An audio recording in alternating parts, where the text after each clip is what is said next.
This time next week, we will be in Jamaica. Naked. I feel like right now it's like my my pre-Jamaica wardrobe. Like this shirt is buttoned all the way to the top of my neck. Mm-hmm. I'm feeling very conservative, very I don't know what do they say? Modest. Modest. I'm feeling like very modest. Mm-hmm. And next week I'm gonna be naked. Yeah. And I still don't know if I'm ready. I had a setback. You had a setback. Yeah. You know I've been like on my healthy shit. Right. Well, this last week, I would say since Thanksgiving, but whatever. it's been going crazy. I've been going down. I noticed things moving that weren't moving before that. Okay. Today, and I know it's because I just been eating shit, and I ain't been eating enough protein. I haven't been putting enough protein in my body. I haven't been exercising for real. Put a little protein in your body. Not enough. I spit that out. Oh, it was one of those nights. I think the kids was about to come in. But like I haven't been doing what I was doing before, which is not the right time. Like I'm supposed to go harder right before, but the holidays got in the way. So now,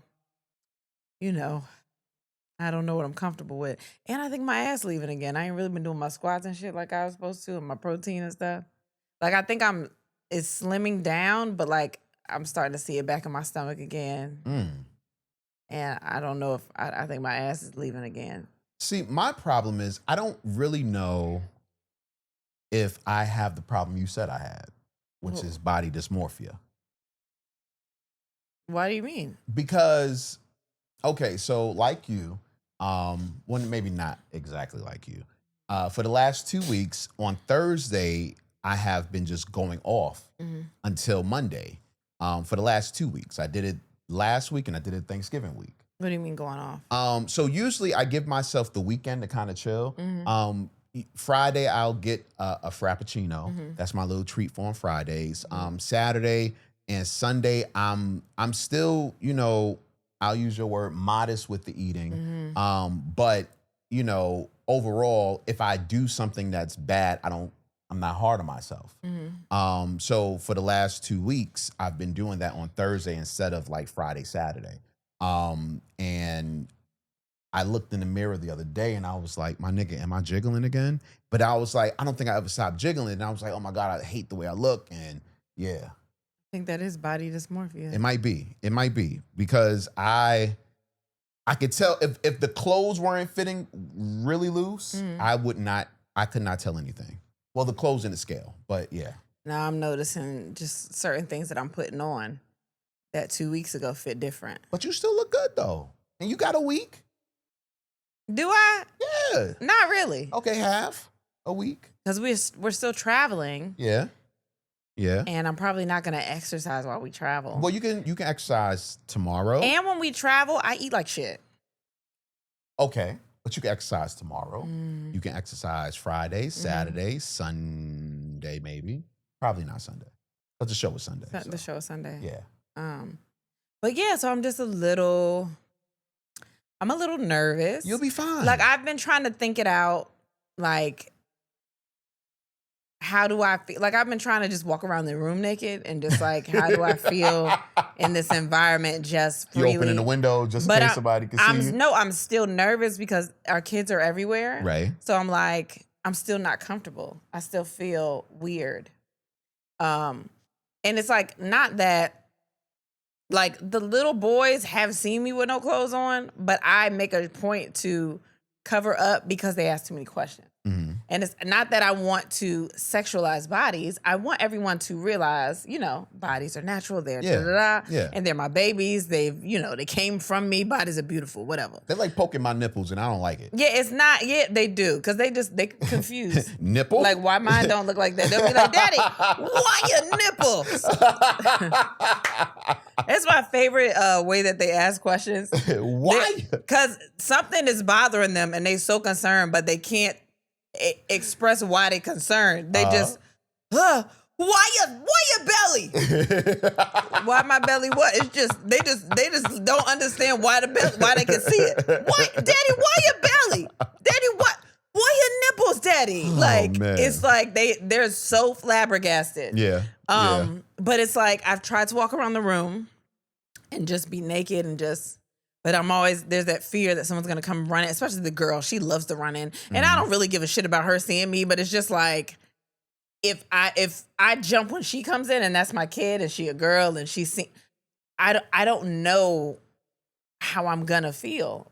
People are nude beaches all the time and they're nude and they're fine and they're free and da-da-da. And I want to be like that. I just don't know if I'm there. Well, I don't think you are there. I don't think I'm there. I don't think anyone that goes to a nude anything is there. A lot of them are. But until they actually experience it. I think a lot of those people are. A lot of them, like there are people that have, Just going it saying, fuck it. Yeah. And I'm jealous of that confidence because I'm not there. And I'm like. But are you not there because you're not comfortable with your body, or are you not there because you're not comfortable with the idea of being naked? It might be both. But I don't really know. I won't know until I like get there and I go to the side of the resort there. It's mandatory. Right. So I don't really know. But I'm just trying to train my mind to be like, yo, you about to be naked. You know the part about that that's fucking with me? And how many minutes are we in? Can I start saying words? Yeah, you like your pussy out in the air. It's pussy out. Like I think that's the thing. I don't even know if titties are big for me. Okay. I don't even know if titties are the big part. It's the pussy out. Really? I think so. Wow. Because I would think it's the titties for a girl. Well, I mean, I'm not the most comfortable. I mean, I've had kids. Right. And they're not as long as you be saying, so you gotta like chill the fuck out. But like I've had kids where they're not the ones that I know that are the best. Right. But I know they're not terrible. They're not the premium package. But something about the pussy being out. Really? Yeah. Now, is that walking or sitting? Because sitting Everything. I can understand. Because you don't sit like a lady. So I will. I mean, sitting down because pussy, my legs be. Yeah, you got to learn how to sit like a lady. Yeah. My posture ain't the best. Nah, oh my God. You can't walk around naked with a little hunchback. You can't do that. You gotta have good posture at all times. Like that's crazy. Yo, no. So we were getting fitted today. Yes. And the dude, shout out to Andre Julius, man.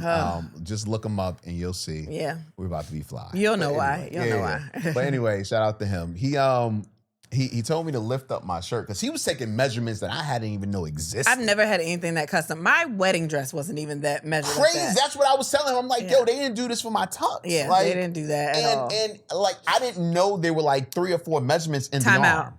They did. I forgot who did my wedding dress. My godmother did. Oh. And she killed that shit. But go ahead. Sorry. Well, the place I got my suits from. They didn't give a shit. But nah. that's because they did everybody. I had one person concentrated on me that knew me. No, I had a person concentrating on me. But those he didn't know me. measurements. Now those were different. Those were different. I looked at him and I know why he took the measurements. Like the measurements he took. The measurements he took. So he did the crotch one. Right. And then he did the thighs. Mm-hmm. My thighs. I wanted to ask him what was the circumference of my thighs because he losing my thighs now. I don't like it. And all of that stuff. And I was like, ooh, this shit gonna fit good as hell on him. It's gonna look so good. So he tells me to lift up my shirt, and when I did, I saw for the first time slight hanging skin. Like not enough to be like, yo, that looks like you're melting. Yeah. But enough crazy. But enough to say, damn, that's a little hangy. Mm-hmm. You know, and I was like, oh my gosh, I'm gonna be hangy in Jamaica. What the fuck? Well, I don't know if everybody's body is like.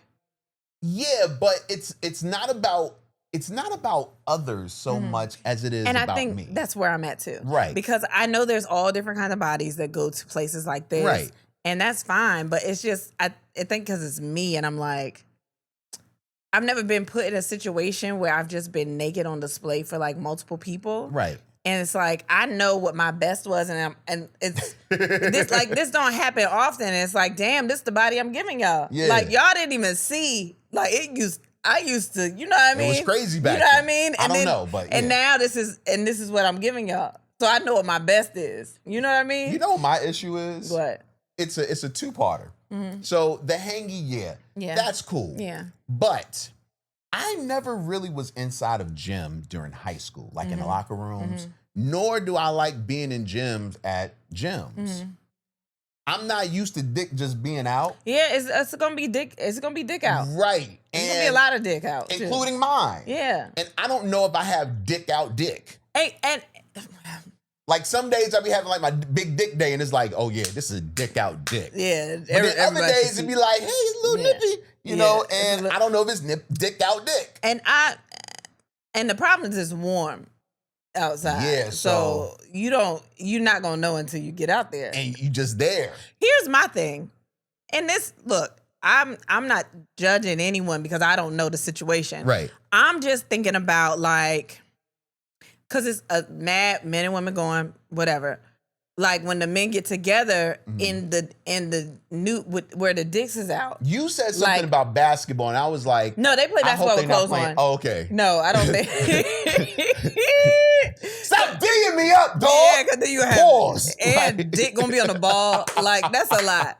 But like I'm talking about because they do have clothes on. I wanted to Okay. tell you that I've been doing research because I wanted to make sure that it won't just nude all the time. Right. And they have full outfits on. Okay, And, okay. So So I could, because I wanted to play basketball, but I'm like, I'm not you playing can bring basketball. real clothes. They have real clothes. Like I've had too. somebody dunk on me before, Yeah. and immediately that moment came into my head. Yeah. But a naked nigga, I was Yeah. like, I'm not playing ball. Yeah, I'm ball- not. balls Like, on your lip. Yeah. You get ball juice on your Balls on your goddamn. lip. Nah, Yes, fuck that. Now you see how I feel. Nah. But like I wonder when you get to like the nude pool side Right. and stuff, like what when niggas get together and they talking and they being niggas and they dicks out. Like I wonder, but it might like so I know that the culture is very freeing. It's just like this is what our bodies are supposed to be, but I just wonder what it's like for people that go in first time, because like it's different when you're in a room and maybe there's an orgy going on or there's a threesome or four whatever. Right. That's It's like- different. It's geared for sex. Yeah. But I wonder what it's like to come from a land of clothes and to go and still be with your niggas with your Yeah. dicks out. I can count on one hand how many people have seen me naked that aren't my parents that I didn't fuck. Yeah. So it's going to be weird to be naked in front of people I've never fucked and just be okay. Yeah. You know what I'm saying? Like, there's one guy that I know that I would probably be comfortable with being naked around him. And that's because he's into this lifestyle. Oh yeah, and he just be like, Right. yeah. So I know it's not a thing. But that's the thing. I think most of them are into, and I know I've met people that are like nudists and they, it's whatever. But I think most of these people are. I think it's because you don't know them, and that might also make you uncomfortable. But I Right. think it's really like there's only a couple of newbies from what I'm seeing. Okay. And it's like, what do the newbies think of the people that are just like, man, it's whatever. Dicks be out. I think the question that I want to ask is we're going to do a Patreon out there as well. We are, and if you are on Patreon, maybe I might have a dress on. Yeah, Maybe yeah. I might have. She's going to be sexy, man. No, She gonna be it's sexy. not sexy. It's just that's also going to be odd for me. If you follow long enough, you've never seen me in A dress. I don't even think you've seen me in a bathing suit. Me, never. And I mean lingerie, yes, and naked, yes, but I haven't bought a bathing suit in so long. It's crazy. It's So crazy. I that's can't going to wait. be interesting. I can't wait. But no, I want to ask the question on Patreon. What turns you on if not a body? What do you mean? Because I'm pretty sure, and it's mostly for guys. Guys aren't walking around there like on hard the whole time. I'm sure that just looking at, women that are your type still doesn't arouse you. But I know a lot of guys go to strip clubs and get aroused. So I'm like, But what is it? I think because at strip clubs, they're doing stuff. Like they're dancing and they're doing things that are enticing to you. You don't think they're going to be dancing out there? I think they will be. Sexily? Well, I know Not they a will word, because but- I've been doing research just to Right. see where what vibe I'm getting into. Right. But there are also people that's just gonna be walking around, and they might. No, just walking around is one thing. I'm talking about everybody dancing Well, I think that's probably what they want. to get hard and have sex. From what I'm seeing, that's what it looked like. Wow. I mean, it's people. You know what it is because I hear the people that are like, no, we just go there because it's just fun and it's freeing and I'm new, and that's cool and cute to say to people that aren't me because I've been looking and it's like, no, I mean, y'all, it's a lot of everybody trying to fuck. I mean, it's a lot of dancing and they're having a good time and it's Right. fun, but there's a lot of fucking too, and like we can't just act like it ain't there. They got playrooms. They have extra beds that they put into like they have like a jungle area, but it's not a jungle, but it's like trees and shit. They have beds that they just place in there so people could go play. Get out of here. Like they have, it's playing everywhere. We gotta go there. It's playing in the nude pool. It's playing everywhere. It's aggressive. All right, I think I don't know if I said this to everybody. I think I mentioned this to you. My only concern is going.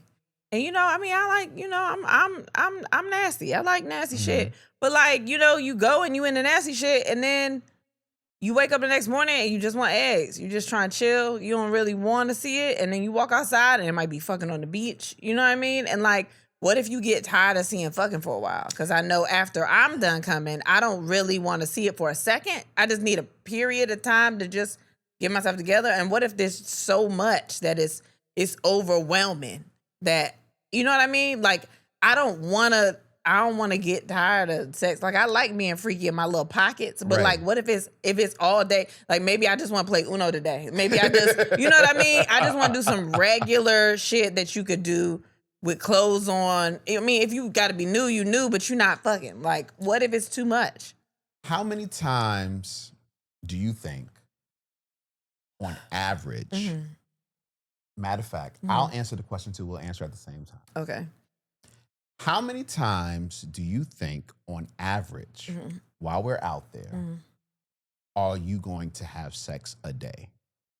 Okay, so each day, on average, how many times do you think you're going to have sex? We can answer at the same time. On the count, you got your answer? Okay, yeah. Count of 3. 1, 2, 3. 2. Okay. I mean, it's not a big difference. Not a big difference, but... I think it's 2. Okay, let me hear yours. Why? I don't know. I just feel like it'll be 2 because there's other things to do.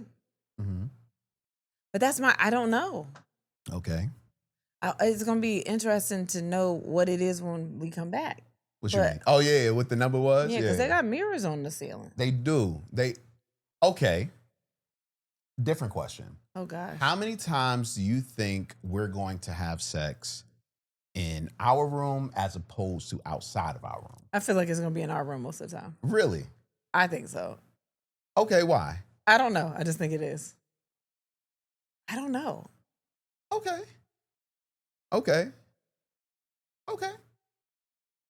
What's your answer? To which one? I don't know. Answer whatever you want to answer. So I say 3 because I can see us having sex in the room once a day. And I can see us having sex somewhere different another day, during the day. And then I can see us having sex with somebody else in a day. But why would that be after? What if it's not in the room? What if it's in the room? I think it's only going to be one time in the room. Okay. A day. I think the other 2 are not going to be in the room. This is going to be a very interesting trip. It's a little overwhelming for me. It's a lot overwhelming. And it's so funny because I never thought that I would be that person. That it would be overwhelming for. Hell, Yeah. not your nasty ass. I Yeah, thought you were going to be like, hell yeah, let's go. Exactly. Like, and I'm still like, hell yeah, let's go. But yeah, this is different. Yeah. This is different. I'm excited. I think it'll be fun, but I'm also like, I realize I'm thinking about all the wrong things. Like, I was telling you today, I said, I ain't think about sunscreen or bug repellent. I'm thinking about outfits for the theme nights. And like, do I bring a lot of clothes? Do I not? Like, I don't really know. Right. So I'm like trying to be prepared, but I'm also like, it's so much. It like is a I lot. don't know what I'm doing. It is a lot, man. It is a lot. But I think it's going to be good for us for numerous reasons. And that's what I'm excited about. Yeah.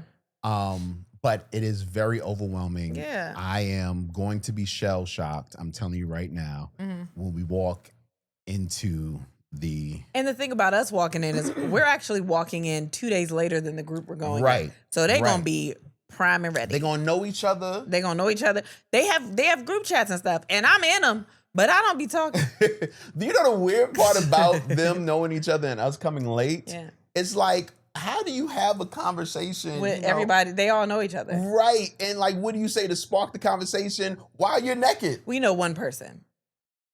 Because we met one person. Oh, yeah. We did. And that but I feel like she's not going to be naked. She's going to be like chilling on the beach somewhere. But we don't know. But that also doesn't mean anything because at least we had really good conversations. So it's like, oh, now we're a little bit comfortable with at least one. Right. I mean, you had a really good conversation. I was doing something. We all had the conversation. Yeah, we were all very comfortable. It was like, okay, well, this can't be too bad because she's really nice. Yeah. And I really liked her. So I'm like. And I feel like everybody's going to be super nice. I do too, but I'm also like, we are new and we ain't talked to nobody. And we don't know. We ain't never been here. We don't know shit. But I'm just hoping they will be. This is going to be very interesting because I haven't drank in a year. I haven't done anything. I haven't smoked weed. I ain't drank. I ain't done nothing. And they got a weed bar that I think is free. They got unlimited premium drinks. And I'm not doing any of those. And I kept seeing like people saying they were going to meet at the bars and, chill. And I'm like, I don't know what I'm supposed to do. Yeah. I mean, I haven't decided yet what I'm going to do. Like, I really doubt I'm going to smoke. I really doubt it, but it might happen at least once. Yeah. And I don't think I'm going to be really drinking that heavy. Yeah, I don't see it.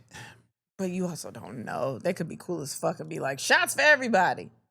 I'm not worried about that. I can say no to that. I've been saying no to that. If I found like a group of dudes that we cool and all of that, then maybe that would happen. Yeah. And I would hate that. I would hate that. Why? That's going to take away one of the days of fucking. I don't like fucking when I'm drunk. I will, but I don't want to. Is that a new discovery for you? Or like, I've never liked it. Oh, okay, good. I've never liked it. Yeah, I was cool with it before. Yeah, I know. That was my shit. The only problem was you would get too drunk and we wouldn't end up fucking anyway. I mean, I would start off strong. I would start off nasty. Because I would get to the drunk where it's just nasty, and I would be like, yeah, let me do all the things and in the middle of the shit, or be like, I'm gonna just go to the bathroom real quick. I'll be back and be in the bed under the covers. Oh my gosh! What are you doing? I just need a couple minutes. Please, just give me a couple minutes. That was my shit. Especially if I got high, though, I was fucking a lot. Yeah, now high fucking is amazing. If I got high, I was fucking a lot, but I haven't got high in a long time either. So I'm like, I don't want to do that. And I don't really know if I want Jamaica to be the place I get high for the first time in a long time. Why? I think I'm gonna be walking around that beach for a little bit by myself. But it's okay if you do. Nah, I don't think no fucking will get done. I think dicks might scare me. I'm so high. That's how high I think I'm gonna get. My gosh. So I don't know, but I'm excited to go. I'm excited to use my passport because Make some new friends. I'm a passport bitch. Can I get my passport excitement out before you say that? My bad. I'm a passport bitch now. I'm excited to get my first stamp. Well, Jamaica doesn't stamp. That's what they say, but I'm gonna find somebody with a stamp. That's what they tried to tell me, but fuck all that. I know y'all still got stamps left because somebody said they don't stamp no more. Right? True. And I'm like, nah, somebody got a dried up stamp in the back. I'll bring the ink pad. You gonna stamp this shit. Or some spit. The fuck out of here. Yeah, I'll lick the hell out of you. You gonna stamp this. I'm getting this stamp. I ain't bring this passport for nothing. My gosh. The fuck? My gosh, man. So, yeah. Yeah, it's gonna be tight. It's gonna be tight, man. I'm really excited, really nervous, and I think that's the best way to be. Yeah, you said tight. Man, we are not gonna survive out there, huh? What you mean? No, I think everybody is around our age. Or older. I can't say tight. Nobody says tight Baby, anymore. who the fuck says tight? When the last time you heard tight? in a song That by a shit young tight. person. When the last time I heard a song by a young person? And that's what I'm saying. You don't know what they saying now. You don't know what they saying. They're not saying tight. Because they're not saying tight no more.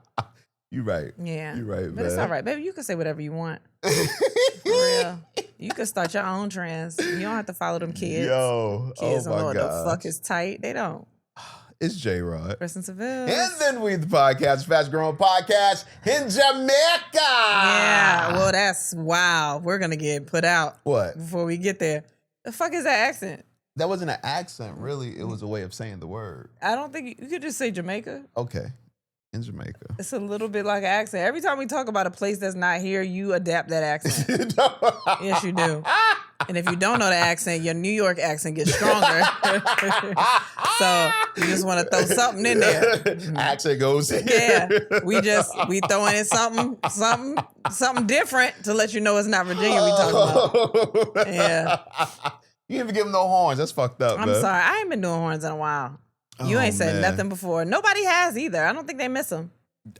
I would venture to think different, but whatever. I don't think they miss them, baby. I don't think they worried about the horns no more. Let's get to my favorite part. Bitches love this. If you record the horns, then we don't have to worry about it. I have to do that. Yes, you have to That's do on it. the list. That's Yeah. on the list, man. These are I got a big brush. what? What the fuck are you doing with that? I'm just trying, My gosh. I'm trying to get the last out of this U-part wig before I get these braids. Oh man, today's top 6 is coming from Phantasm81 on Patreon. Shout out to you, brother. Hey. He hit us up, I think it was today or yesterday, with this one, and I saw it and I was like, it has to happen. And I don't know, whatever I have for this week is scrapped because this one has to happen. I'm kind of mad about this one though because I think it's time to feed my starter. Regina's doing good. You gave me this a little too late for my liking because I think I should have had more time on this. I had the same amount of time as you. But I know that, but like I like to really think about these things, so I can give the answers I know later I'm gonna regret something. Maybe. But I mean, I think my list is okay for right now. So I know my list is good. Okay. All right. Well, these are the top 6 best album intro songs. Yes. Now, these are intro songs, not intros, period. So if it's a skit, might be a great one, but it doesn't count. These are intro songs. And that's how you fucked me up because at first he told me intros and I had some lined up and I'm gonna use them as my honorable mentions. Okay. But the songs is where I'm like, I know there's more, but I'm gonna just go with what I got. All right. Well, I know I have number 1, so you can start it. The first Wait, one. hold on. Let me do it. Okay, do it. Number 6. Oh my gosh. The first one I'm gonna say, and I'm putting in number 6 because it's recent. Is "Birds Don't Sing" Ooh. from Let God Clips. Sort Them Out. And I know y'all gonna be like, you love Virginia. I do love Virginia a lot.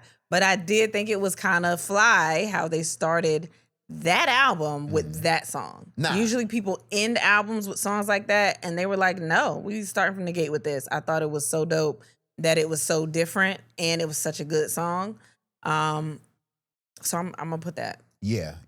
I definitely get that. Like, it's not what you would typically consider an intro song per se, like a classic one. Yeah. But because it is such a shocking way to start an album, I think it fits as one of the best ways to start an album. I really like it. Throw people off from the top. I mean, on top of the fact that the album is incredible. I mean, it really is. And they better win a Grammy. What they nominated for 3 or 4? I don't know, but I'm coming to find them.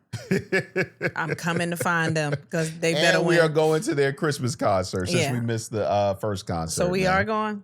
Yeah, we going. Oh, you didn't tell me what was going. Well, I mean, we're going. Okay, we better go. Fuck out of here. We better go because I know they're gonna do other songs. Oh yeah, we're gonna go. We're gonna go backstage. You know, either we're going or I'm going to drop you off. One or the other.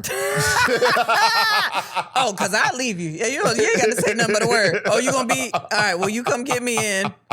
because I know all the words. I'll be there. Man. So that's mine. I think it's a good one. Okay, It's a good cool, one. cool, Yeah. cool. Well, these are the top 6 best album intro songs. Number 5. I don't think it's number 5, but I know that you guys aren't going to respect it for the greatness that it is. Yeah. Tank's Sex, Love, and Pain 2 intro song. I think a lot of people. Why didn't you do the first one? What do you Most mean? people like the first one. First one is cool. I'm not taking anything Isn't away. the first one? Is that one? I don't know No, what that's the the fuck that two. is. That's the 2 one. Wait. Is the first one is okay? I know what the first one is. Okay, go ahead. Okay. Anyway, the first one is cool, but I think Sex, Love, and Pain 2, it ushers a new era of Tank. If you listen to Sex, Love, and Pain 2, you find a lot of similarities with his music that he's been putting out ever since. The style, so to speak, because it was so funny. We were talking about Tank in the car, and his first like 2 or 3 albums sound one way. They're good, love them, have classics. But his last albums that he's dropped since Sex, Love, and Pain 2 also have a sound. He wasn't really a force of nature person because I told you I played the song when he was talking about the Kill For You song. Yeah. Talking about that song trash. I said, you know what? It's trash, but it's good. Like, it pisses me off. Because he literally telling this lady, I'm going to kill for you. I'm going to do time for any crime to prove my love is true. Right. And basically, he did all this shit. And then he's like, now I'm going to have to kill you, bitch. No, and it's crazy. Listen, Why did he his say first that? couple of albums are great. I'm not taking anything away from it, but there is the Tank that we know today. Yeah. It started with on Sex, Love, and Pain 2. Yeah. You know, and that intro to me is, if not the best, one of the best intro R&B intro songs. It's brilliant. Okay. The vocals, it sounds. You don't have to sell Tank to me. I'm just saying. I'm already it there. It sounds big. It's amazing. It's amazing. Yeah. I love that fucking intro, and I would like anyone out there to find a better R&B intro. Yeah. To an album. I have one, but okay. Okay. All right. Well, these are the top 6 best album intro songs. Number 4. I'm kind of glad that we're doing this at this time because it is, I want to say the 20th anniversary or no, maybe 25th. I forgot. Anniversary of this album anyway. Okay. And I didn't do this on purpose. This just is one of my favorite intros. And mind you, all these intros are for us. They're just relevant to us. This is one of my favorite intros to an album ever. Intro songs to an album ever. It's Penitentiary Philosophy from Mama's Gun by Erykah Badu. Okay, 25th anniversary. 25th, right? Okay. So the way the shit just starts, it's like when it comes in, when the band comes in and like it's the guitars and I used to play it at the biggest volumes in my car. Like, I would just play that over and over because I'm listening to the instruments. I'm listening to the buildup of the song, like everything. And I'm just like, this shit is so good. Like, I don't know what it is. But the fact that it's the anniversary of I would love to see her do this live in person. Like, I fucking love that song. Okay. To me, it was such a good way to start an album. Okay. So that's I'm not mad at that. I'm not mad at that, man. These are the top 6 best album intro songs. Number 3. DMX, Dark and Hell is Hot intro. Yeah. You know I was going to do, I would have done a DMX one, but. Well, you were going to do the second album. I was. It's fine. It's just. My niggas. I know. It's fine. But Dark and Hell is Hot. First of all, it not only has a great song, but it has a great skit too. And that's not fair. I just know it's not fair that it has a skit in a song. Because I had some skits. I'm really naming my honorable mention because they'll agree with me. But go ahead. It's fine. How do you feel about it? You know, I just remember popping in that DMX album. And I remember saying, he's the best. Oh, yeah. Except for Jay-Z. Oh, yeah. But he's the best. No, I loved DMX way more than Jay-Z. way more. I can understand that. I'm not mad at that. Yeah, DMX is a motherfucking problem, as he quotes, or as I quote from that song. It is cinematic. Yeah. And the way it brings you into his world. Mm-hmm. And I think that's one of the things that makes an amazing album intro is how you bring them into the world of that album. Yeah. You know, it sets the tone for the entire thing. Yeah. You know, there's no surprises in the album because that fucking first track is so goddamn hard. Yeah. You know what I'm saying? And the fact that it was his first album, come on, man. And it was different. Of course, I was home when this came out, and it was different. I was in New York. Just say it. I was home I in New was York. home. You know, Like, I was home. It was different. Mind man. y'all, we just got back from New York, so if his accent seems a little thicker to you, it's because he went home for a little bit. So just wanted to throw that out there. But no, to me, it's a classic. It's a classic album with a classic intro song. DMX, Dark as Hell is High intro, man. These are the top 6 best album intro songs. Number 2. I really don't want to do this, right? Okay. Like, if you know me, you know I don't want to do this. I'm doing this against my will. Oh, I know what you're doing. Damn. I'm doing this against my will. It's not really. It's you know, if I couldn't pick it, if I didn't have to pick it, I would not have picked it. Now, I don't agree with you, but I do. Okay. As number 2, I don't know. Maybe as number 6, but number 2, I don't know. Go ahead. And I gave you one, but whatever. Well, you said R&B intros. No, I just said best album intros. You said something about R&B intros. I'm talking about earlier when you did. You think what you're about to say is better? Can you just listen? I don't want to do this. Like, I'm already having a hard time. You asked me so many questions. It's a great song. Panty Dropper, Trey Songz from Ready. It's not, I didn't want to do it, right? But also, the song is so good. On the next album, he did the full song. Which I did not know. He didn't know until today. I heard it. I mean, like, it was a full, like, people was like, yo, that shit is so crazy. This has to be a full song. And he made a full song out of it. Like, that intro to an album. And it's an amazing album. It's a classic album. This right here is a panty dropper. Yeah. Oh my God. Why? I guess it is a great song. Okay. It's a really good album intro. Fuck. And I'm mad about it. I don't want to say it, you know? I try my hardest not to give him no credit. But them first couple of albums had me in a chokehold. I'm not going to act like it did. I'm not going to act like I wasn't. You know what I mean? But goddamn. Well, I can't say anything about the first album because I told you I'm not a fan of that one. I love that album. The next 3 or 4 albums he came out with. And Trey Day, actually, I wasn't even a big fan of Trey Day. I'm a huge fan of Trey Day. I know, but I wasn't. Huge fan of Ready. And huge fan of Trigger. Mm-hmm. Fuck, I forgot about Trigger. Yeah, huge fan of Trigger. Damn. Trigger, low key, maybe his best album. That nigga could he could make albums. Trigger Deluxe? Well, he could. God damn it, I don't want to say that. Oh, but and the other one, Passion, Pain, and Pleasure or something like that.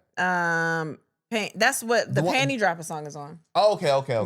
Yeah, the Great full album. song is on. Yeah. So yeah, I think I would have to put that if I would have to. Okay, I'm not mad. I would have to. I'm not mad, man. Yeah.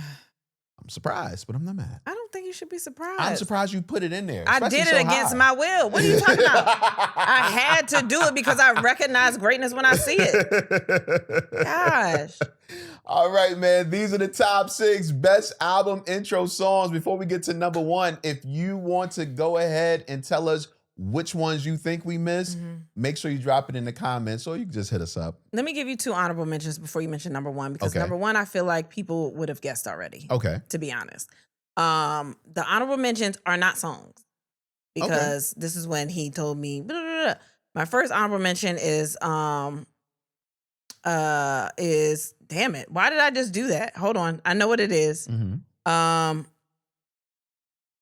Okay, for the first one I'm going to say the Alicia Keys album, the songs in A minor, the first when she was like, "Oh my goodness, didn't even know I was here. She started playing the piano. Like, that shit was hard because at the time, like, there was a young girl with the braids playing the piano and incorporating hip hop. And we were like, what the fuck is this? Yeah. She had a deep voice. Oh, like you felt kin. You felt kinship. I did. That's why I loved Alicia so much. That's why I had an Alicia Keys wall in my room. And honestly, I was young. Fuck y'all. I was a kid. But yeah, like it was so different. Mm-hmm. Like she was it was a whole different genre and it was so cool, and just playing classical and then almost rapping over the intro a little bit, like having that kind of flow over it. Like it was such a break. It was the reason that album got a fucking Grammy. That whole vibe to that first album was so different. And I think that intro was like, oh hell yeah, what's this? Like, yeah, no, I'm with you. And then the second one is intro in A minor on Hardcore. Okay. Lil Kim.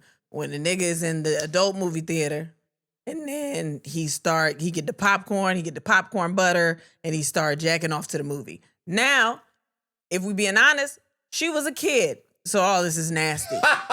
But so true. It's disgusting. We were kids. We didn't know. Yeah, we weren't aware of how nasty it was, and I don't think anybody said anything about it. We just let that shit be nasty. But that intro stuck in my head because I knew I was nasty when I listened to that intro.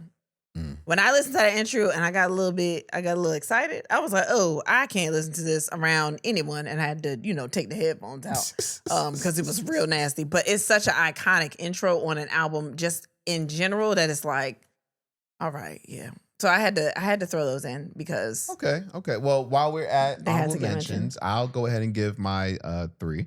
I have Victory Lap, Nipsey Hussle. Yeah, you did. Amazing intro. Mm-hmm. I have the Dynasty intro, Jay-Z. Mm-hmm. Even though I don't think it's my favorite Jay-Z intro, but I know it's most people's favorite. Okay. I was about to say, then why did you say that? I know it's a lot of people's favorite. I have, and this is a weird one, I have Champions. That's not a weird one. I think it's a great way to. But it's not it's an album. Maybe it's a soundtrack-ish mixtape. Yeah. But Champions is amazing. That's the first time we heard Kanye. Yeah. That's the first we were introduced to Kanye on that song. He does the first verse. They always be joking about that shit too on the song. Yeah, a little bit. Yeah. Like so. Yeah, and I thought it was it was a great take on making a song. Yeah. Because Dame Dash is just talking on it like a mixtape, but it was really good.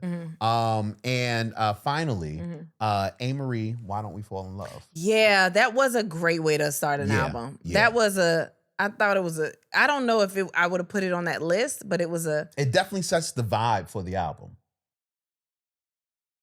Like when you think about it does. It sets the vibe for the album. I would have gone, if we're in that era, I would have done more with Neo, Stay With Me. With yes, Petey, Petey. Yeah. When like that. Man. That one, when that intro came on, that song came on, I was like, oh shit, this album, this about to be crazy. Yeah. Also, when I didn't, because you did 3. My third, I did 4. Well, no, I did 3. My third one that I forgot to mention, and people are probably gonna be like, whatever.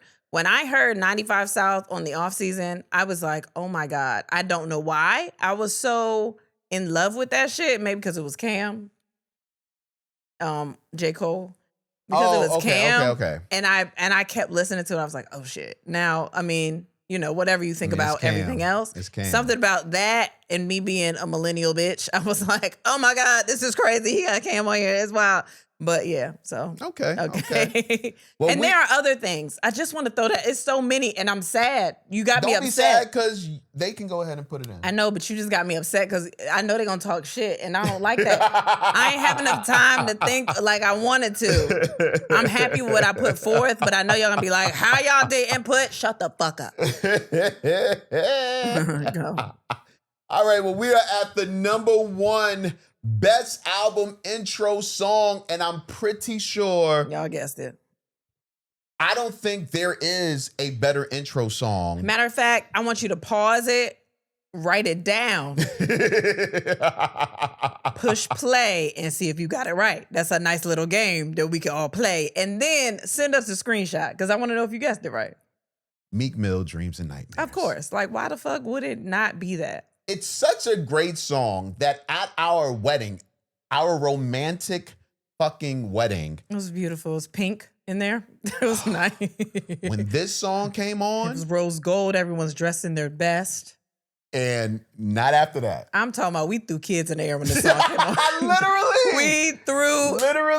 We had children on our shoulders. Yo. Like they was going. We thought a fight was gonna break out in the middle of the dance floor. It was amazing. You know the funny thing? The only thing that goes to my mind is this is how fun a Jewish wedding must be. Because you know how they put you on the chairs and in the circles. They be killing it. Yeah. Breaking glasses and shit. I think we broke glasses. Yeah. I think all of that energy happened when this song came on. Yes. And I didn't know it was going to be like that. I mean, like, I know what the song can do, but as soon, like, all the groomsmen, every man in the building came to the center. The girls, too, in the middle, dresses. I'm talking about, like, girls hiking up their dress. Going, so they could kicking shoes off, going crazy. But I tell y'all, first of all, our wedding was amazing. Wedding was amazing, But that specific moment, like, we have it on tape. Maybe we'll put it in the story or something like that on Instagram or something. But it was such a moment. Like, I know the older people in there was probably like, what the fuck is going on? Yeah.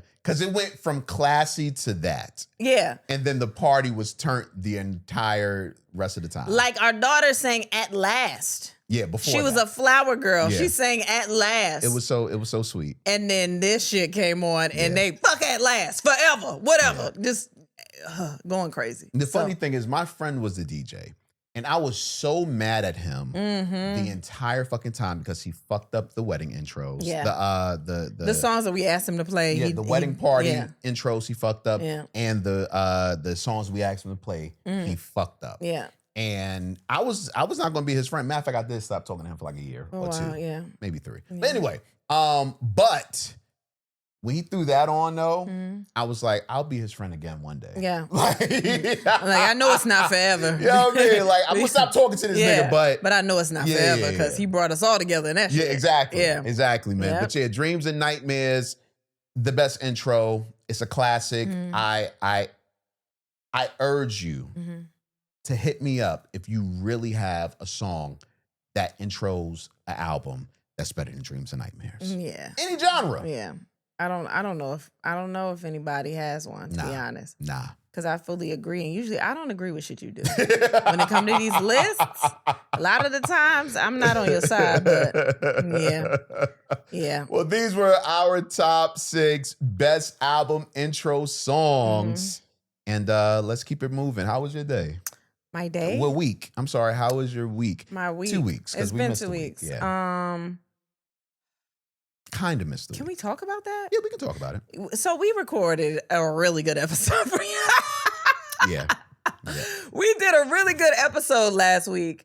And amazing episode. I think I fucked up. Let me actually make sure my mic is good right now. I think I fucked the mic up and we had 47 minutes. 47 minutes, thank you, of fucked up audio. Yeah. And we did our best to try to salvage it. And it didn't come out the way we wanted to. We still gonna try to fix it because it was a really good episode. But that's why nothing happened. This time we actually did it and he spent like 2-3 days trying to get it together and it just wasn't happening like we needed it to. So but I don't think I really did anything that week either. But this week, wait, did I do anything last week? Did we talk about anything? Nothing, right? We had already done Thanksgiving. Yeah, we already did Thanksgiving. I feel like we did. Well, I think you had company. We talked about that. Yeah. But we talked about last week. So are they going to hear it at all or not? Well, just go from the day that we recorded to today. Well, okay. Well, we went to New York. It was actually a pretty hectic week. I did not know we were going to New York till last minute. And then we went to New York. We went to a baby shower. And we had a good time. It was fun. The kids, the kids had the time of their life. I hadn't seen them that active in a while. Like they was out there dancing. They were having a good time. The food was good. It was beautiful. It was like, yeah, we did that. That was in the Bronx. So I just wanted to throw that out there because I need you to know that he did come from there. And if he starts talking about what he did this weekend, his accent will get thicker. So we did that. And then the next day, I believe we went to Rockefeller Center and we took the kids. We had all of the kids with us this time. We took them out there, took pictures, did the whole, family thing. And then we went to Brooklyn to go see our homeboy Alex Babbitt and his wife Ro, and we went to go see their new baby that they just had, and we spent some time over there. So pretty much we just went to see family the entire time we were up there. Yeah. And we had a really good time just kind of hanging out with family, not having to work. Taking the kids to do something, and just, hanging out. Came back home. Got some food, came back home, and now I guess we're just preparing for the week. Yeah. Preparing for the week that we'll be gone. Yeah, man. So I think that was my week. Yeah. So like she said, I think we recorded top 5 best episodes we've ever done. That's great to say because they're not gonna hear it. Well, actually, they will. Okay. Since next week we'll be gone, we won't be able to record a regular episode, regular pod. So I'm going to release that one next week. Okay. I'm going to release that one next week because it's just too good.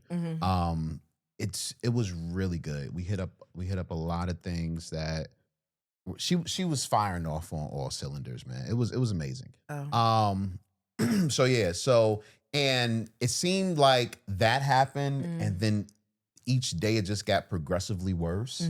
We've been in the middle of a lot of business things right now. Just trying to, just figure out 2026. And this is started like 3-4 months ago. So we're at the last month of the year and just trying to close it out really strongly. But it just seems like every corner that I turned to, a door was being closed in my face. Yeah. So that was enlightening. That was enlightening. But also eye-opening. Well, not eye-opening, but it gave me a little bit more. What's the word? I Motivation? felt motivation, exactly. Motivation. I feel like after last week and the things that I dealt with, I'm going to persevere through all this bullshit. Yeah. And I'm going to be excited to show everyone. Yeah. Ooh, I'm going to be excited. I get that. But it felt good to go home with the kids. I think this is the twins. This was their first time in New York, right? First time in New York. Yeah, this was their first time into New York. And they had a fucking ball. Loved it. They got had to a play ball. with my godson, and have fun. Well, not my godson, my godsister's son. My god nephew.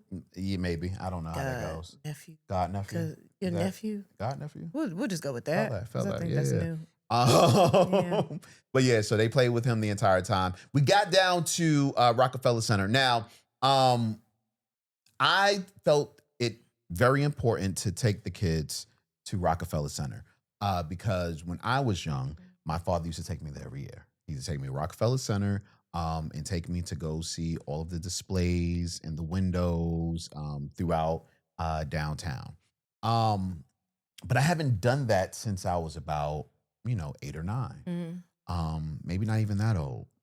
And what I didn't realize was how many motherfuckers Yeah, baby. be out there. They literally they advertise it on TV every Right. year. And they literally just unveiled it maybe a couple days before we got there. But I didn't think niggas wanted to see it. What are you talking about? I don't know. And then, one thing that dawned on me as we was riding away from there, I was like, my dad used to take me over here like 12, 1 o'clock in the morning.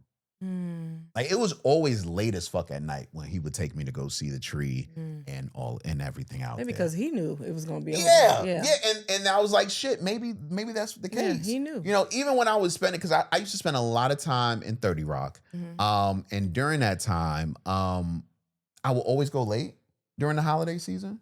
I will always be up there about 12, 1 o'clock. Can you explain that a little bit more? Because that sounds crazy. Because why were you spending a lot of time in 30 Rock? Well, you know, Jay Farrow, my best friend, former SNL cast member. That's actually where I learned. That's where I learned how to write comedy. That's where I learned how to write comedy. That's where I learned what comedy was about.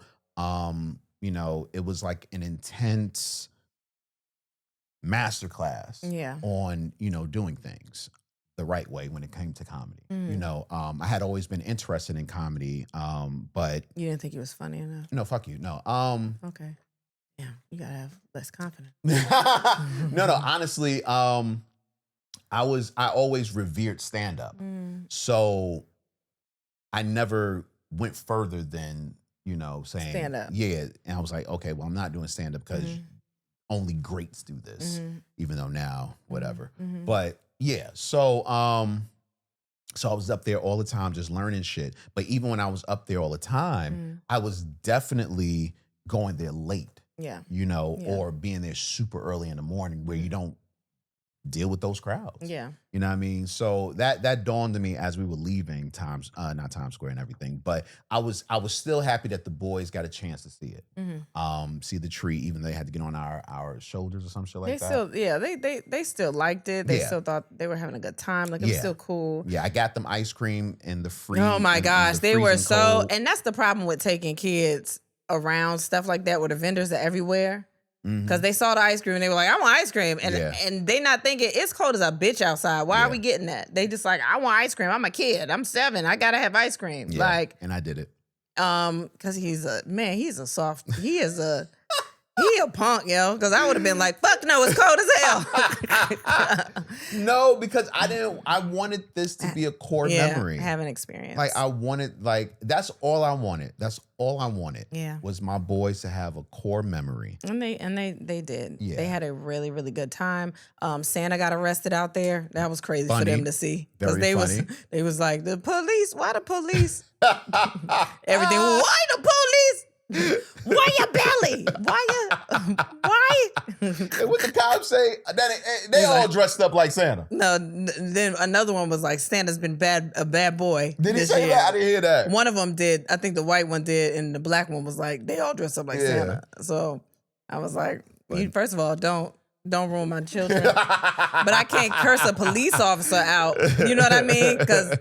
But maybe somebody will understand. Be like, I gotta beat his ass because he just told my baby that Santa is, you know? The fuck are you talking about? But, you know, nevertheless, great time in New York. Yeah. I was so happy to be around family. My god sister having her baby. That was amazing. Dancing with our older kids was fun. Yeah, they were out there. Y'all was having a good time. I recorded y'all. Yeah, we were doing the what's that? Was it turn around? Not the cha-cha. Not the other one. The wobble. Wobble. Y'all was doing we were the doing the wobble, wobble. but you know, the one when you spin around and all Baby, of that. they know what the wobble is. You ain't got to. No, because it's 2 tell them wobbles. what the wobble is. It's 2 wobbles. It is, honestly. Y'all was doing, I was going to come out there with y'all, and I was like, no, that's doing the spin one. That's a new move. Yeah. Because I'm already having a hard time. The Tamia one already got me thinking, I'm not learning shit else. To me, it's different level. I'm not doing that. But like a spin wobble? Yeah. Absolutely not. I'm going to do the regular one. We was getting it, man. Yeah. Like, but it was so, the funniest part to me, so my god sister is younger than me. I think she's about maybe 5 years younger than me, 4 or 5 years younger than me. And her friends seem like they're either her age or slightly younger. Like her best friends. Yeah. I know they all went to school together. Okay, yeah. And they had took a real liking to our daughter. And I wondered how she felt because my ass was up there dancing and she was dancing, being an individual with these new girls that she doesn't met, know. or new older girls that she met that I'm sure she thought all were cool. It was so weird for me to watch. I'm not gonna lie. Really? Because I'm just thinking about everything. Like she's gonna be 18 in 3 months. That's fucking weird to me. Yeah. because it's really about me. Yeah. Why do I have an adult? Why did an adult come out of my vagina? Why? But watching her talk to other people, interact with other people, like, and it's not that my kid, like, I've never seen her interact, but just as a person that is out of high school, like, as coming into her own, and like them really liking her, and her just like, it was really weird to watch. It was cool. Like I said, I was a little apprehensive because, you know, I love the wobble, but I felt like the old nigga and I didn't want to, you know, cramp her style, man. Yeah, no, she was chilling. No, she was good. She was good with it. She had such a good, she would have stayed up there. Oh, I know. Because I think the first time she went to New York was with the Performing Arts School. Right. And they like had things to do. Like they were going to Broadway shows. They were like in that area most of the time. Right. So she was excited that this was her experience in New York and like to get real New York. Regular way. Yeah. Yeah. We at Family House. We going to, you know, we getting food from whatever spot we doing. Like she really loved that. Right. And I was like, see, because at first she was like, it was too much. It was too fast. It was just fast because they had places to be. Yeah. And you were downtown. Yeah. Like, and it's fast, but like it's like she would have. Yeah. Even the older boy was smiling. And I haven't seen him smile. Not like that in a while. Like they were all having a good time. Like the little boys were playing. He was like everybody was having a good time. Yeah, man. I love that. Well, you know, I love family shit. Right. So like being able to do that or travel just with the kids, like is way more fun than I thought it was. It was hectic because we was in Times Square at one point, but like when we weren't doing that, like it was fine. Yeah, man. So all in all, great trip. This week is super packed. But I'm excited for it because next week will be, even though it's a few shows, and if you haven't gotten your tickets, you need to. Next week will be relaxing as well. So yeah. Let's get into the question of the day. What's a bad but funny thing you've thought about someone you dated? I don't. Damn, you just got silent on the nigga. Bad? Yeah, bad but funny. You go first. What's a bad but funny? Well, okay, so I'll give you one that I didn't think of, but it always stayed in my mind. My first, I'll say my first real girlfriend. She was like a year or two older than me. We were in high school, and I ended up going to her either junior prom or senior prom. I don't remember which one, but whichever one it was. Since I was 2 years younger than her, I didn't drive. She drove. And she came over to my house, and this is my first time going to any type of dress up, function. Yeah. So, my mom's there, my father's there, a couple of aunties are there, and my uncle is there. And my uncle is, New York nigga asshole. Just an asshole, man. So she comes in and we take the pictures, and we leave out. I come back home and my mother's like, yo, your uncle is an ass. And I'm like, why? She was like, he asked us when she left, why did she have on y'all curtains? And I said, what? He said, why did she have on our curtains? And then it dawned on me that the dress not only was ugly, but it looked like it was ripped off of our goddamn windows. That's crazy. Literally, same color and everything. Oh. Yeah. And I was like, fuck. Yeah. That's terrible. You shouldn't say that, but also fucking hilarious to me. Damn. Yeah. I broke up with her a little bit after that. No, actually, she broke up with me, but whatever. Yeah. Okay. That's not that bad. Yeah, I'm not a bad person. Okay. I also had this girl that had bad breath in the beginning of our relationship. You didn't have it at the end? No. No, well, but maybe she just ate something for a while. Well, it was for a year or two. Yeah, maybe it was her favorite meal. Maybe it was her, you get fixated on a meal and then you just eat it all the time. I do that a lot. Yeah, she used to have bad breath, and I used to always ask some of my homegirls, like, how do you tell, a girl that her breath stink when you like her? Oh, you start offering her things like fruits and what? fruit and celery. People use celery to cleanse their palate after hot wings. That's why they serve them. You start giving her things like that, or like maybe you carry gum and then you just like always eating gum, and so you have gum to offer her. Maybe gum becomes your thing, so it's not weird that you offer her gum because you always stay with gum. Makes sense. You're the gum guy. Makes sense. Yeah. She also had hair that smelled chocolate, and she also wore a hair piece. I think that hair, that's probably some kind of shea butter product in there. Really? Yeah. I always wondered what it was because it was like, it smells like a mild but delicious chocolate. It could be a shea butter product or maybe something along the lines of a Jerry curl, but it depends on the texture. And it was curly Was it okay? Yeah, it's probably, all Jerry curls don't drip. Like, they got the new curls now. Wow.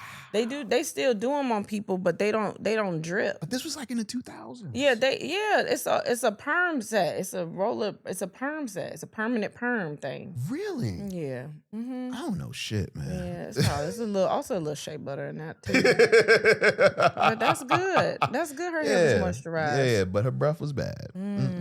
Anyway. You back to me, huh? Mm-hmm. What's a funny thing? A bad but funny thing. You've thought about someone you dated? I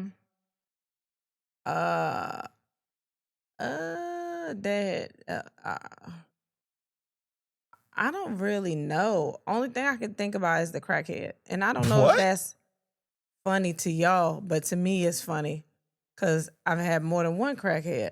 And I'm a crackhead attractor. Okay, all right, wait. Well, the other one was crackhead adjacent. He wasn't maybe a crackhead, but he dabbled in it. He dabbled in crack. He dabbled in crack. Who the fuck dabbles in crack? You, nigga, you made it in the microwave, but it ain't you. That's not what I was talking about. No. But that's dabbling in selling crack, not dabbling in using crack. You want to mute something? You want to bleep something? For what? Because you right. This is fiction or nonfiction. Nonfiction. What's the one where it's fiction. Fake? It's fiction. Fantasy. This is a fantasy podcast. Nothing is real. We don't even have kids. Well, this part is real. I did fuck a crackhead, and this is before or after the crack?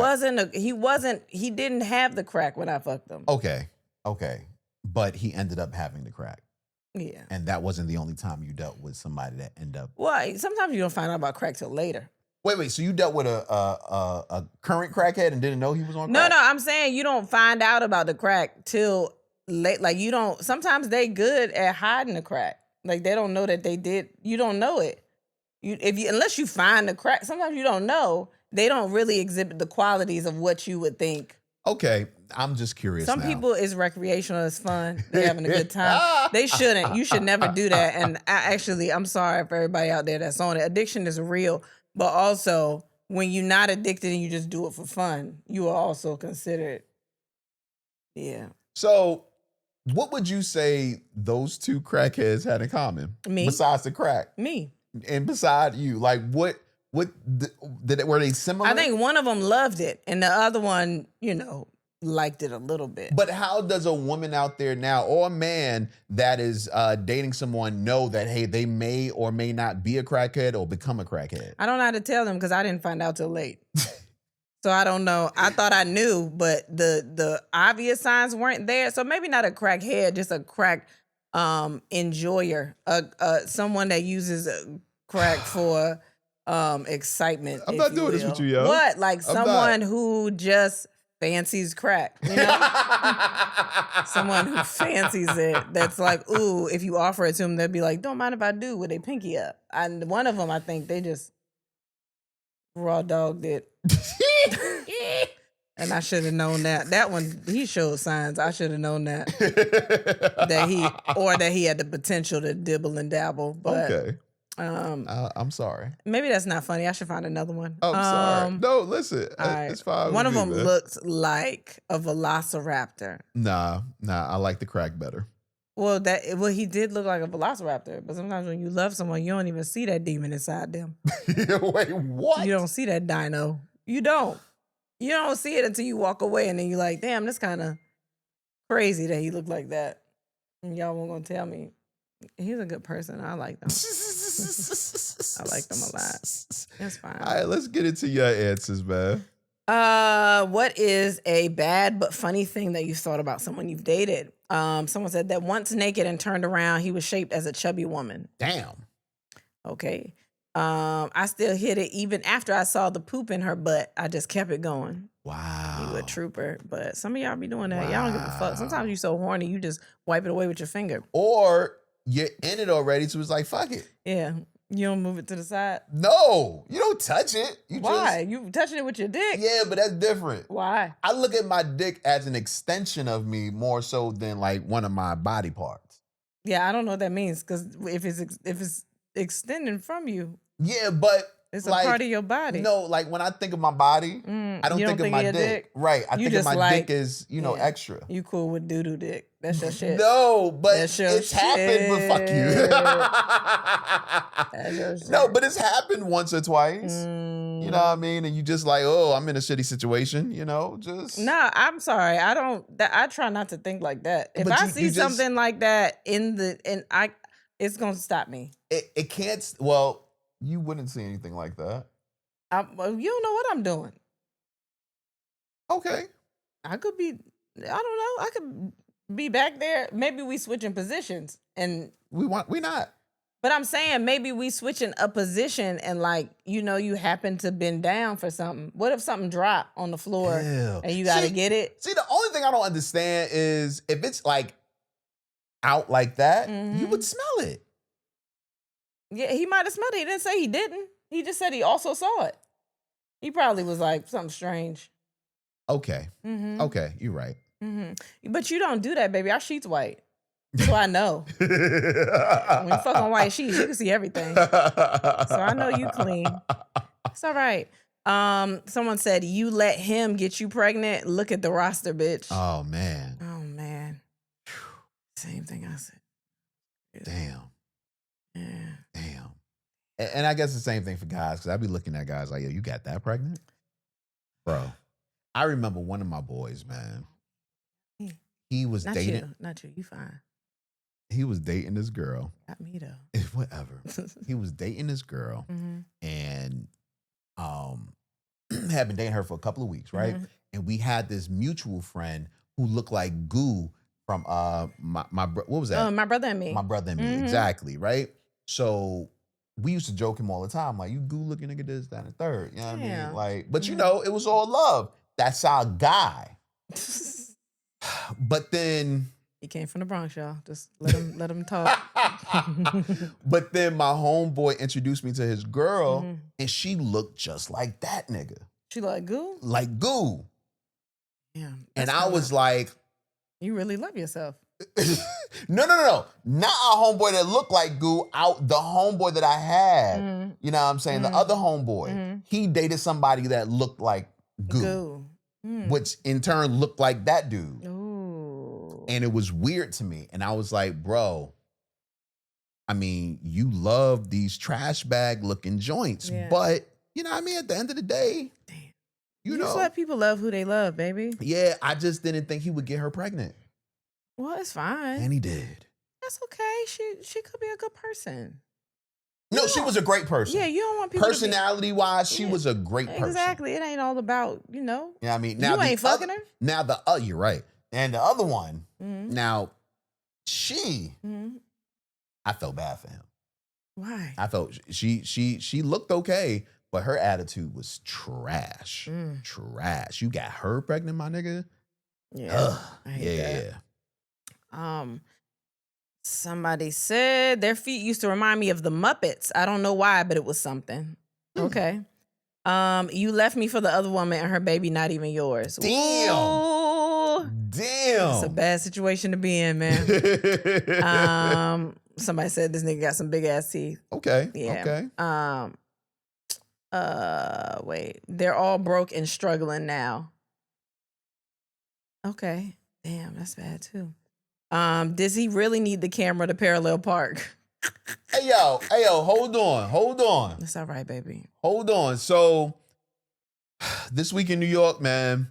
It's been a while since you parallel parked. park. It's been a long while since I've had to parallel park. And I realized that you got to keep you got to keep that bone practiced. You know what I mean? You got to. I know how to parallel park. Yeah, and that's what you kept saying. I can parallel park for you. I can parallel park for you. I do. My mom taught me how to do a parallel park, pull in backwards, all that shit. I know how a parallel park. Oh yeah, well, don't. If anybody was in that car with you, they would have thought different. Shut the fuck up. Okay. Listen, I know how to parallel park, but I did use the camera a couple of times. I mean, that's to fine. Make sure I was in there. You can use the camera if you real tight. Not according to this girl. Yeah, but it's all right. She wanted to be independent, and now she's an internet panhandler. Such a great choice. First of all, wait. I'm just internet curious. Panhandler. What is that? Maybe just posting your cash apps all the time. And there's nothing wrong with posting your cash app all the time. If somebody want to bless you. That's I guess. blessing, right? I guess. Glad they got the next girl pregnant and not me. When you chose that skinny non-cooking nigga, did you think you wouldn't miss all that, man? That's funny. Someone just said, yuck. Have you seen that video? No. Oh, okay. You don't be on the internet. No. That shit was hilarious. Yuck. I didn't know his dick was small until I got with the next guy. Well, I mean, yeah. Sometimes if you happy though, why it matter? She just lost her best eater to be with a cheater. Damn. And it rhymed. But how you know you her best eater though? Maybe she told him. Yeah, but maybe the cheater could be a eater. They just cheat. You know what I mean? Sometimes cheaters are so good that's why they. Never mind. I found out my ex likes. All right, I don't want to read that one. I wasn't heartbroken. I was embarrassed. I introduced him to people I respect. Yeah, I hate that. Someone said she's chilled out. She must be getting some again. Oh, damn. That's something but funny they thought about the person. Okay. She chilled out, but she must be getting some again. Yo, that's so rich. Yeah. Listen. Yeah. Listen. Mm-hmm. All my fellas out there that may have baby moms that's giving you issues. I'm going to tell you right now, if you want her to stop giving you issues, get her some new dick. Just get her some new dick. Okay. Find a dude on the street like, yo, bro. Find a dude on the street. I mean, I don't know. All right. But find somebody and just introduce, you know. And when you meet, and if she already got a dude, make him know that she's the one for him. Yeah, okay. You know what I mean? Okay. And when he asks you, why you not with her? I wasn't good enough. I wasn't a man like you, man. You know what I mean? Yeah, downgrade yourself. Yeah, man. For the love of the... And she'll leave your ass alone, I promise. Someone said, I hope she finally get fucked right because I wasn't doing it. Damn. Seen her years later after we dated, pregnant, thought she shaped like the Millie worm. But like the Men in Black worm? Yeah, that's funny. Oh, that's Funny. insane. Someone said there's definitely an expiration date on this. Damn. And last thing, what is a bad but funny thing that you thought about someone you dated? I'm so happy them hemorrhoids be tearing his ass up. Oh my God. Well, there you have it. Oh man. Somebody I want to go back to this last comment before we continue. Wow. I hope she finally get fucked right because I wasn't doing it. I know this is not what they meant, but have you ever been fucking somebody and was like, man, I'm not fucking them as good as I could be, or at least I know I'm not satisfying them? I've thought I'm not fucking them as good as I could be, but I think it was my choice. You know what I mean? I don't think it was because I was just slacking. I think it was my choice.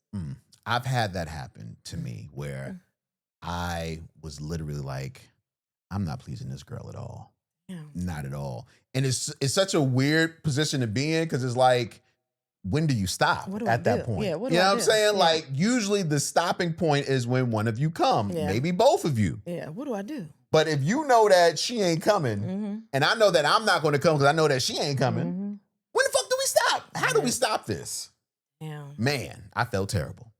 I felt terrible. I never looked that girl in her eyes again. Damn. She might. I hope she don't never see this podcast because she'd be like, I don't know why he talking about all that fucking. You know the funny thing? What? She follows the podcast page. So well, that's yeah, man. Man, you got a lot of those, huh? I don't think anybody I fuck follows the podcast page. That's bullshit. You talked about it about a month or two ago. Someone that I fucked? Oh, maybe you didn't fuck the dude. I know you said you dealt with him. You don't? No, I don't know. I just want to make a clip off of it and everything. Oh, I didn't fuck him. Oh, I'm sorry. Are we talking about someone I dated? Maybe. He hit you up in the comments. And then I went and looked him up. Oh, yeah, I didn't fuck him. Okay. My bad. No, I didn't fuck him. My bad. You thinking I fuck everybody. I ain't fuck him. He's a nice guy, though. He ain't fuck him. Well, there you go. There you go. So, yeah, I don't think anybody, I'm pretty sure nobody that I fucked follows us. Okay. Thinking. You think it hard, too. Yeah, maybe one. Maybe. Okay. Yeah, maybe one. Maybe one. Yeah. Okay. That you know of. Yeah, maybe one. I don't know if he follows us, actually. I have to look up. But yeah. You know he's commented on something. No, I know he follows me, so I don't know if he follows. Oh, okay. But I got you. I don't think anybody. Yeah, well, that's cool. All right, let's take a pause for the cause. Got a couple of tour dates that we need to announce. Let you know where we're going to be, when we're going to be, and all that good stuff. Also, it is good to acknowledge that this will be the last time that we are on tour for a while. So if you haven't gotten a chance to see And Then We Pod live Ever. Yeah. Or if you've done it before. Yeah, either way, get your tickets, man. All right, December 14th, we're going to be in Philly at the Helium. We love the Helium. It's going to be a good time. If you've ever been to a show at the Helium with us, it's real intimate. It's real cool. It's dope. So make sure you're in the building. December 20th, we will be in Houston at a brand new venue that we've never done before, The Hive, which we're super excited about. The very next day, December 21st, we're going to be in Austin, Texas for the second time at Cap City Comedy Club. Super excited about that too. January 18th, the day before my birthday, we will be in Atlanta, Georgia at the City Winery once again. January 24th, brand new city we've never been to, Charleston, South Carolina. We're going to be at Wits End Comedy Club. January 25th, the very next day, we're going to be in Raleigh, North Carolina at Good Nights Comedy Club again. And January 29th, we're ending it out with Washington, D.C., the D.C. Improv. Yes, you can get all those tickets at www.andthenwepod.com or just check the link in our bio and Instagram or TikTok, and tickets will be there as well. All the places. Yes. Also, make sure you join the Patreon. The Patreon is evolving each and every week, and we want you to be a part of it. If you are not a patron right now, now is the time. Yeah. And also, if you are a patron, used to be.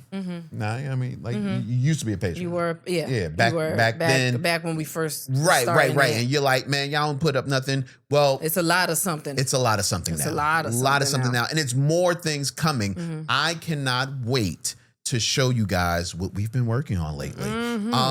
Patreon has a whole bunch of different entry levels. You can start at the lowest tier with role players, which with that tier, unlike a lot of different Patreons of what I'm seeing, you get 4 exclusive Patreon episodes, all right? And these aren't like little mini clips or anything like that. No, you're getting 4 full episodes that are different from the regular pod, all right? And that's just for being on the bottom tier. Then we got Naughty Neighbors. You get everything, plus you also get to be a part of the live stream hangouts and Q&As, you know, that we do. I think it's on Zoom. Yeah. We might have to try to change it's that. It's called but something. Yeah. I got to pay for the Zoom again. But anyway, we meet up with y'all each and every month. There's another one coming up in December. We always have a lot of fun up there. And you get a chance to do that. Also, you will get a chance to be a part of We're Judging You. It's a brand new segment that we introduced not too long ago where you bring us your issue that you're having with a friend, coworker, family member, whoever, and we will dispute it and judge it and let you know who we feel is right. Yes. Even though Kristen don't be caring. But it's okay. I'm usually right. You're not ever right. I'm pretty good at You weren't right at the last one. I'm really good at twisting things around where it feels like I'm right. So also with the Freaky Friends, which is the next tier, you also get a new point of conversation with us called The Breakdown. The Breakdown is a post-show mini session where we answer questions and give an inside look at business, touring, behind the scenes, creating and executing this podcast. Couldn't execute that word. I can execute that word. at all. But all you have to do is join the Freaky Friends. And as a matter of fact, I'm going to change something right now. You can actually ask us what you want to know more about, and we'll make the episode just like that. All right. It's either, you can ask anything that you think I may know, which probably isn't a lot, but I know a lot.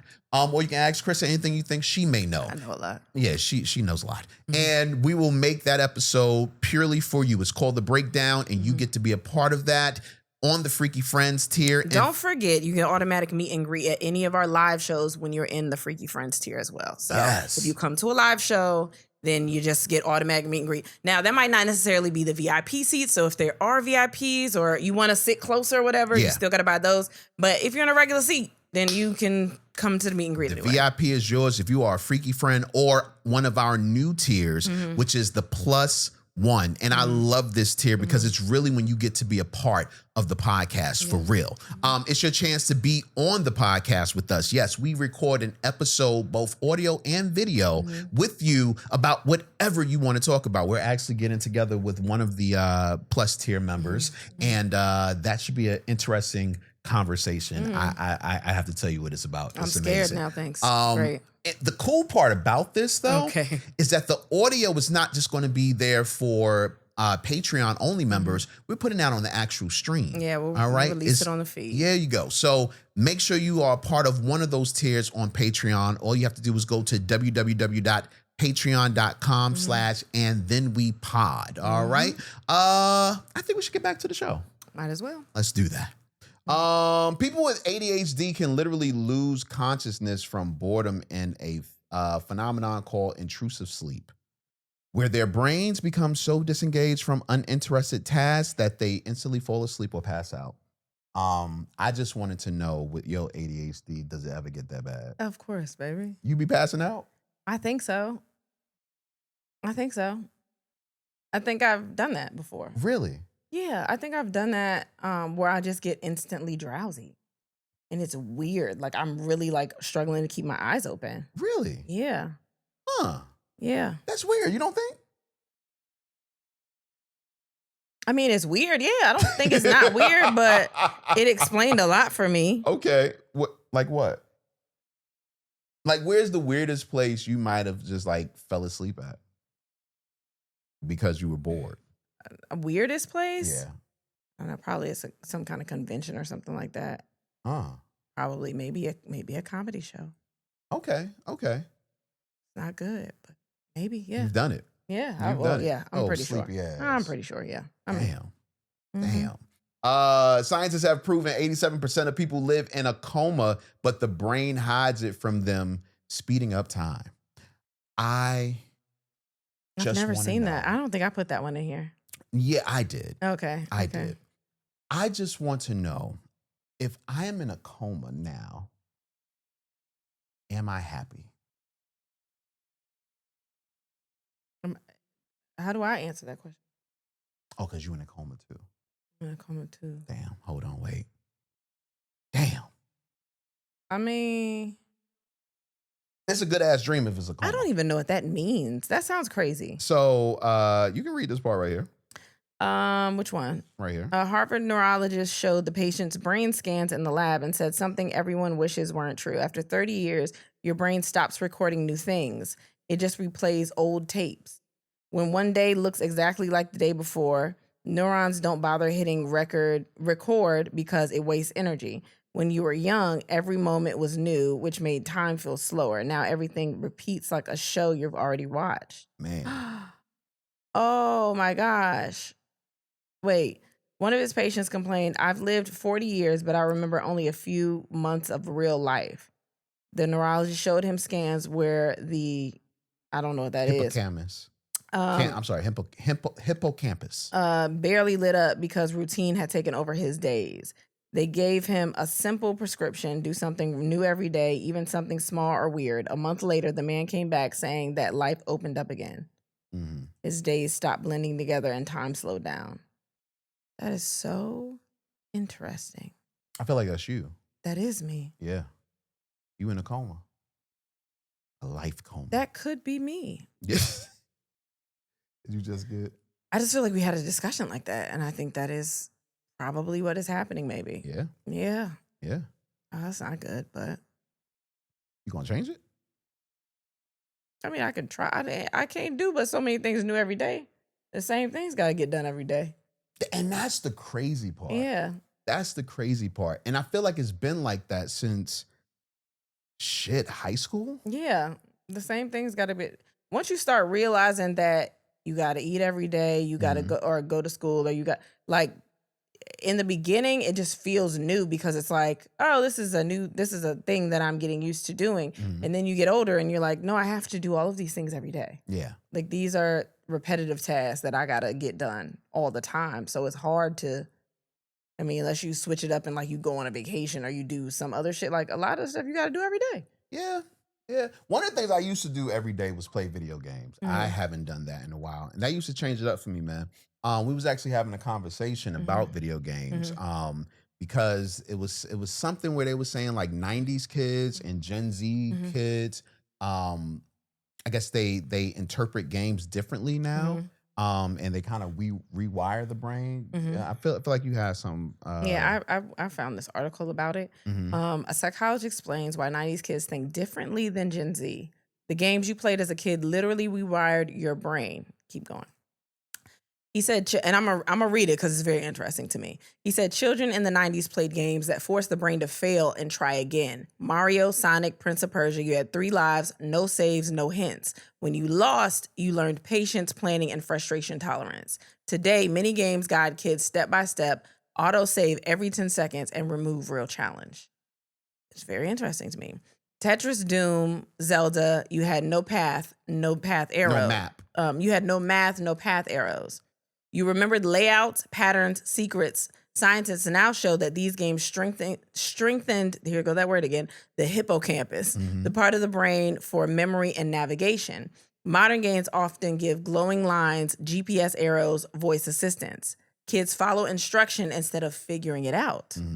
Very interesting. You had to stop when you failed. So like when you failed, they would just start all over again. Today's games are endless. Fortnite, Roblox, Minecraft, built to keep attention forever. He said this trains a different circuit. Instead of finishing tasks, kids get addicted to constant stimulation. Like one parent said, my son never knows when to stop. The game ends him. He doesn't end the game. In the 90s, games were social in real life. You went to friends' houses, you sat on the same couch, argued over controllers, shared secret past levels together. Today's kids play alone with a headset surrounded by thousands but connected to no one. Psychologists see more loneliness in kids who play online games compared to those who play side-by-side offline games. Oh, well. You're feeling a way about it, but... Yeah, so I mean, is that enough? Was there anything else? No, this is really interesting. I kind of want to read some more of it. 90s games taught delayed reward. You waited weeks for a new level magazine, months for a new game. Now kids get dopamine every minute. You get rewards, you get upgrades, you get all that stuff. The nervous system adapts too fast. Pleasure in real life feels slow. Let me see. Oh, okay. 90s games required focus for hours to beat one level. Today's games are designed with psychological hooks, battle passes, daily login rewards, FOMO mechanics. Okay. Like all of this makes a lot of sense. I know that was a lot to read, but like it's very interesting to me. Why is it interesting to you? Because Do you agree with it? It makes sense to me. Like I joke about the games that I like to play got a path. They got a thing, and then if you don't beat the level, you gotta start the level over. Like I joke about that shit, but like I really enjoyed that. From reading this, I completely understand where the problem is. Like it's not a participation trophy, but like when they say the kids like playing sports and stuff, they want to start giving out participation trophies so kids can feel good about what the fuck they did. But then they don't learn how to be winners. And I think that challenge kind of helps them to do great instead of going into the world doing some half-ass shit and thinking they still gonna get a medal just for being there, and they not really pushing themselves. And I understand that. Yeah. I just don't fully agree with this, and it's not that I don't agree with what they're saying. The differences are and how they affect us. differently. I don't agree with the way they paint it as the games and how kids interact with games today is worse than how we interacted with games back then. For a couple of reasons, but primarily because I think the games that we played back then and how they were designed were they were basically there to teach us how to live life at that time, during that time. But it's a different time now with completely different rules. Yeah. And I feel like the games now and today, they prepare you for those rules. And one of the biggest rules is something that you were saying with following the path is thinking outside the box. There wasn't a such thing as open world back then. There wasn't a such thing as you don't have to play this particular game, the same way. For instance, one of my favorite games of all time is Spider-Man. I love that game. I play it like I would have played it back in the day where I follow the storyline and that's all I do. But there are so many other things that you can do. There are side missions that you can get lost in. Even GTA, people play that now, even though the game came out over a decade ago, because of all of the things that you can do that isn't just the storyline. And that's very indicative of what life is today. I don't like that. I like the fact that you're playing the same level and it's kind of like you're trying to figure out why what you're doing is wrong. So you are thinking outside the box because you're like, what can I do differently to approach this thing? And it's allowing you to build up that problem solving shit. Like and I understand that, but I think what we're missing is also teaching us how to follow someone else's rules and how to stress ourselves out over someone else's rules. I don't know. Instead of finding ways outside of the box to do different things. But you're looking at this path. It's kind of like when you get a math problem and there's only one answer and maybe what you're doing is not working. Like at the end of the day, you're trying to solve a problem. It's going to be this one answer is going to be the thing that you have to figure out. But what you're doing is not working. So you're going outside the box to try to figure out how to get to that answer. I think it's helping you complete a problem in a mission instead of there's all these wild ways to do this. Like there's so many different things. You're still trying to figure out this one problem. Like, it's like you go back and look at the stuff that you overlooked. Like you're taking your time and you're figuring it out instead of what? You're still doing that on today's game. Yeah, but there are so many other avenues to take, but that's today's world. I know, but I still think the concentration on the problem that needs to be solved and like kind of downsizing it so you're looking at it a little bit closer, I think that is more beneficial than... It would be beneficial if the game wasn't already rigged. So many of us grow up thinking that the game is solvable, and the game of life, I mean. And that if you do this and the game of life. Yes. If you do this and you do this, then this will be the outcome. And what a lot of people, especially our age, have come to find out is that all of that is a lie. All of that is a lie. And if you don't know how to think outside the box to solve the problem, if you don't know how to find other ways to find completion and happiness out of the game of life, then you're going to be sad and frustrated. You gotta stop saying the rules of of yesterday are not the rules of today. I'm sorry. What? You just keep saying a game of life. And I'm like, who the fuck are we? No. I'm like, what do you... The game of life is crazy, man. No, I just think it lets you concentrate a little bit more. Like, I don't know, like puzzles. When you do puzzles and you know one way to do them and it might not be working out and you're finding another way, it's like you're spending more time on that one problem instead of saying, oh, well, I can go get this outside help and work on this thing and this will help me if I get a booster for this and this will help me. It's just kind of like, no, I really need to figure out how I get past this level. And I get that. And if you are really interested in getting past that level, then fine, go at it, have at it. But I get the short attention span thing. Like, you need something that's gonna get you excited about some shit. Like, you're not putting enough time into the problem solving because you could just buy some shit that'll make you get through this thing. Like now, like you can just buy some points that'll make you get through this level, and it's kind of cheating you out of actually having to figure it out on your own. See, that's what I don't agree with. I feel like you're learning different ways. Like we've been so beat down by the idea that you have to figure things out a certain way. You know what I'm saying? Or you have to solve certain things. It's not, I don't think it's that. It's just like it said, the battle passes, every time you log in, there's a new reward.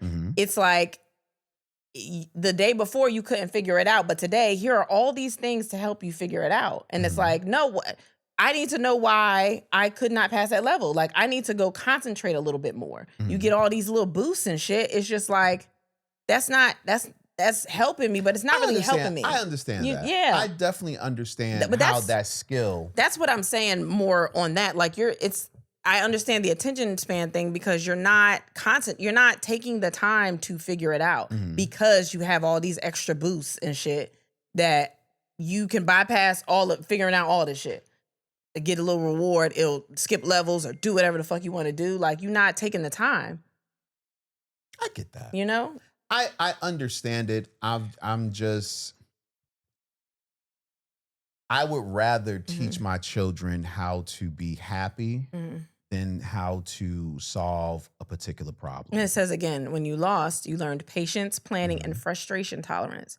These kids get some of us did.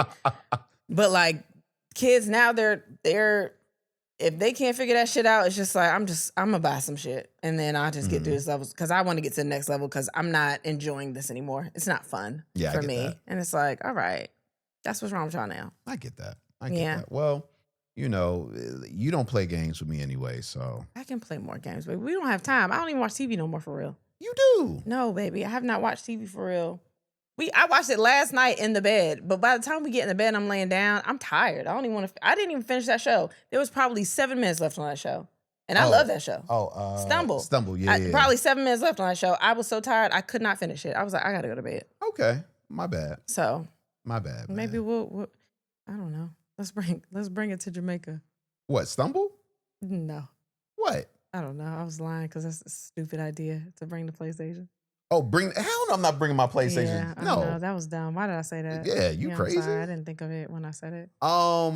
So, all right, let's take a pause for the cause real quick, all right? If you are a small business owner, listen up. Our audience isn't just big, but they move, all right? Every week, tens of thousands of people tap in to laugh with us, to joke with us, to get information from us, to argue with us. Most of the time. Most of the time? Yeah.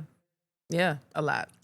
Whatever. Anyway, but when we recommend something, they definitely check it out. And that's just, can't lie about that, man. Yeah. If you've got a product, a service, even an event, whatever it is. Anything. Come holler at us. Yeah. Because this is where people not only just listen to us, not only just scroll past us, but they actually engage with us, all right? We offer affordable promo spots, custom ad reads, social clips. I mean, even shout outs. We'll do that, right? Yeah. Listen, it all benefits you. So if you're trying to get your business in front of an audience that actually engages, hit us up. Okay. Let us help your business grow while you keep this show going. Now let's get back to the show. I have been preaching this since this show started. I believe that you don't have to, but I don't believe that there's anything wrong with having sex on the first date. Oh, I know. I know you don't. And finally, I found some people in agreement. Be condoms, Be condoms, man. Yeah, they'll find a way to agree one day. Shout out to them. These are the 7 reasons you should have sex on the first date. You've never had sex on the first date, correct? First date? No. First encounter? Yes, I have. But on the first date? No. How many first encounters you had? I've had a couple, but like first date? Like a little serious about them? Nah. Here's something interesting. I made people wait. Okay. Here's something interesting. For I'm my just love, curious. for my love, for my like. They could get it right then and there. Yeah. Have you had more first encounters? Mm-mm. Mm-mm. Are you sure? Yeah. Is it about even? More first encounters than first dates? No. More first encounters than people that you may wait to fuck. Hmm.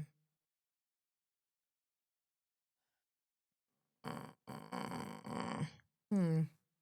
Well, here's the thing. I never was on that. I was never, when Steve Harvey came out with that book, I was like, fuck that book. He can't tell me how long I can fuck. Like, you know what I mean? I didn't care about that shit. Uh-huh.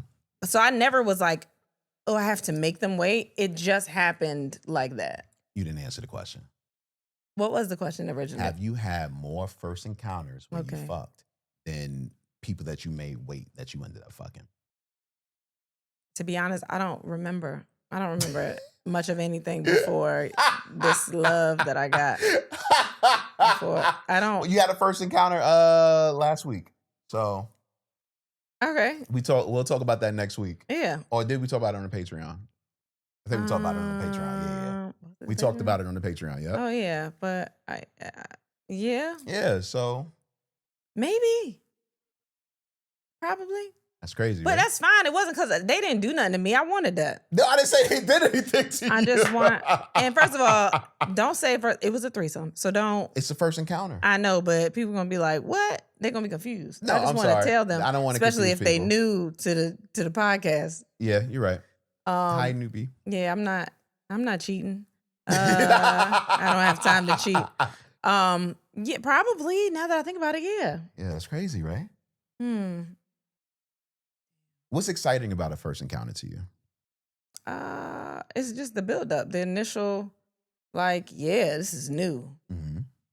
But then why have you had people wait to get the sex? I don't know. Maybe the conversation was good. It wasn't. I didn't make them wait on purpose. We just, other things happened that weren't that, and it was fine. And it made the sex exciting to be like, "Ooh, I haven't even fucked them yet. That's crazy. Let's do that." Okay. Okay. Like you having such a good time. That's not the first thing on my mind. Like, and you would think so, but it's not. It's like, well, no, you wouldn't think so. No. I like people. So if I'm enjoying the interactions and I'm having a good time, and I'm not automatically just like, we gotta fuck now. Like I'm just having a good time. Okay. And then the fucking happens and it's like, oh, cool. Like we also did that. But Okay. I'm with it. I'm Yeah. with it. Well, these are the 7 reasons that they say you should have sex on the first date. Okay. Let's try. You get to test your sexual chemistry. Having sex on the first date is like trying on new clothes before you buy it. You get to see if you're sexually compatible right away. If the chemistry is there, great. If not, you can easily move on without any emotional baggage. Damn right. But what if it can get better? Oh, chemistry. Well, yeah, that makes sense. I guess, yeah. If the chemistry is right. Yeah. But you might build a relationship so good that the chemistry could be, you kind of mold into each other and it becomes right. I don't know if chemistry inside of the bed can be built. I think that you can build everything else as far as performance. I and think being you can. better. But chemistry, I think you can. I think that I don't want to. What do you consider chemistry? I don't want to judge anyone off the first encounter because. What? So, like, what do you mean? Like attraction and just. What do you consider chemistry? Sexual chemistry. What do you consider? I don't know. Maybe if we are on the same wavelength, just with, I don't know, with passion. If our passion is the same, you might be someone that's like, nah, I'll just be fucking, and you might be someone that's really passionate. Well, no, I can't say that because I'm passionate and you're not really passionate. I'm passionate. Well, I mean, you are now, but like I was passionate back then. Oh, I didn't know that. But you did know that. You weren't romantic. That's different. Right. Okay. So yeah, maybe it's the passion if that lines up. Okay. And you think you can build that? Maybe. I think you could if your regular chemistry is really good. You could. I mean, if it's good enough for you to stick around. I'm not saying stay with someone and let them learn how to have sex, but like, you could. I mean, I think sexual chemistry is definitely the passion and your vibe. Yeah. I think, and I hate using that word, but I think that's really the only word that really fits there. The vibe that you have between each other. I also think that things that you like, and also the feel. Inside. Yeah. Yeah, I don't know what it feel like inside. Well, so. but you know what my dick feel like. Yeah. You Well, know what I'm don't talk to saying? me like that. Nah. That felt aggressive. You know my dick. I do, sir. I do. Nah, I'm just saying, like, you can't change that. Yeah. But I think all of that goes into the sexual chemistry. Okay. You know what I mean? Yeah. And I don't think that you can really, I don't think that changes. I think performance can change, but chemistry can't. Okay. Yeah. Number 2.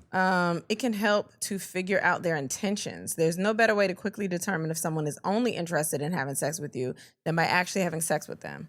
If they ghost you after sex, you can easily move on. Better to have your heart broken within 24 hours than after waiting for 90 days. Ooh, that's a really good one, though. I've been saying that shit for years. It sounds different when they say it. That's a good one. Fuck you. That's a good one. When I say it, you think I'm an asshole. I think the argument is that people are like, why are you giving your body to everybody? And sometimes you just want to give your body away. Sometimes you don't want your body. You want somebody else to have it. Don't say that. Sometimes you feel like sex is just a physical action. Yeah, and not my soul is right intertwining with this person. Yeah, my soul done intertwined before, but sometimes I just been fucking. Yeah, sometimes you just been fucking. Yeah. Sometimes you just fuck me. It saves time. Dating is already time and money consuming. Having sex on the first date helps to weed out time wasters. It's better for them to leave you after sex on the first date when you haven't invested so much in them than after you've invested weeks or months. That's kind of what the last one says. Yeah, definitely. 2 and 3 are the same. You get to check out their crib. Sex on the first date gives you the opportunity to check out your potential partner's crib. You get to see if they're messy or clean. You get to see their home aesthetics too. I don't really like this one. Why? Because what if we don't fuck at your house? What if it's the first date and I don't want to go to your house? What if I fuck you in a car? You gonna fuck me in the car on the first date? Why not? I mean, I'm cool with it. I'm just okay. You don't want that? You No. don't like that? No. I don't want to fuck in the car on the first date. I mean, I get it, but like, and why? What if it's your crib? What do you mean? What if? Oh, I can't see yours? Yeah. What if? What if? Well, it's very simple. If my house is dirty and you're comfortable, then I know that you're a dirty bitch. And if my house is clean and you're amazed, I know that you're a dirty bitch. But what if you a dirty nigga? I just said if my house was dirty. But why? How you get to call me dirty and you dirty? This your house. Well, listen, I'm a dirty nigga too. What if I really like you and I'm just like, maybe he just didn't clean up today? You really like me after the first date? Maybe. I don't know. I liked you after the first date. Maybe you didn't clean up today. I liked you after the first date. I said the same thing. What? Maybe you didn't clean up today. I didn't. Or the day before that. Or the day before that. Every time you came over, I had just done laundry. Every day. Bullshit. Every day I just done that laundry. Is I mean, clothes. I'm not nasty dirty. I just was like. She's unorganized like unorganized. Fuck. It's fine. My gosh. I'm a creative. Pictures. I'm a creative. I don't give a fuck. I used to take progress pictures of her when she was pregnant with the boys before we moved in together. You gotta be this person. You know, if you're just looking for what I took it for, it's fine. But if you look at everything in the picture, it's mad clothes. Honestly, if you look in our room right now, it's clothes everywhere. It is clothes everywhere in that fucking room. But it's fine. What's the next one? Next one. You get to really know them. First dates can be very awkward. Having sex on the first date can take off the pressure and help you relax. Once you're comfortable seeing each other naked, it becomes easier to let your guard down and get to know each other. If things go well, sex on the first date can lead to a stronger relationship. Okay. I like that. I guess. It's very true. Now, I will say with that being said, some people get too comfortable with you too soon. And that feels weird. Yeah. But I think sex on the first date isn't something that everyone should do either. You have to make sure that you are strong. Yeah. And maybe strong is not the right word because I don't think people who shouldn't have sex on the first date are necessarily weak. But I think that your sexuality should be, you should be comfortable with your sexuality in every single way and be okay with sharing your body with people It still sounds bad. Yeah. It still sounds I bad. don't really know where you're trying to get Yeah, to. basically, not everybody should be having sex on the first date. Okay. Yeah. You know, yeah. Well, you never know where it might lead. Sex on the first date doesn't automatically qualify as a one-night stand. Most times, sex on the first date can lead to a successful long-term relationship. New studies have shown that having sex on the first date can help to jumpstart a relationship between prospective partners. If you feel it, go for it. Live in the moment. Okay. Has that ever happened for you? Well, you say you never had sex on the first date. So, yeah. It's liberating. Sex on the first date doesn't make you cheap. It is liberating and exciting as long as the vibe is right and there's enthusiastic content, you're good to go. Goddamn right. Here's the thing. What's up? All of those things kind of sounded like each other, but I'm glad they got it down to 7. None of those things sounded groundbreaking to me, but no, maybe 2 or 3 of them sounded the same. Yeah, they could have just did They could have did 4. 3 things, 3 or 4. Yeah, but you had to do 7, so you feel like it's a whole lot. I just think more people should give it a chance, man. Okay, well, I thought this was funny. Women shoot their shot, and men don't recognize it 70% of the time. You ever shot your shot? You don't seem like a shooter. I'm not a shooter. I really remember my personality, so it's not on purpose. Sometimes it is on purpose. Sometimes I'm extra charming. On purpose? I'm extra adorable. Yes. You talking about to guys? Yeah, I've done that.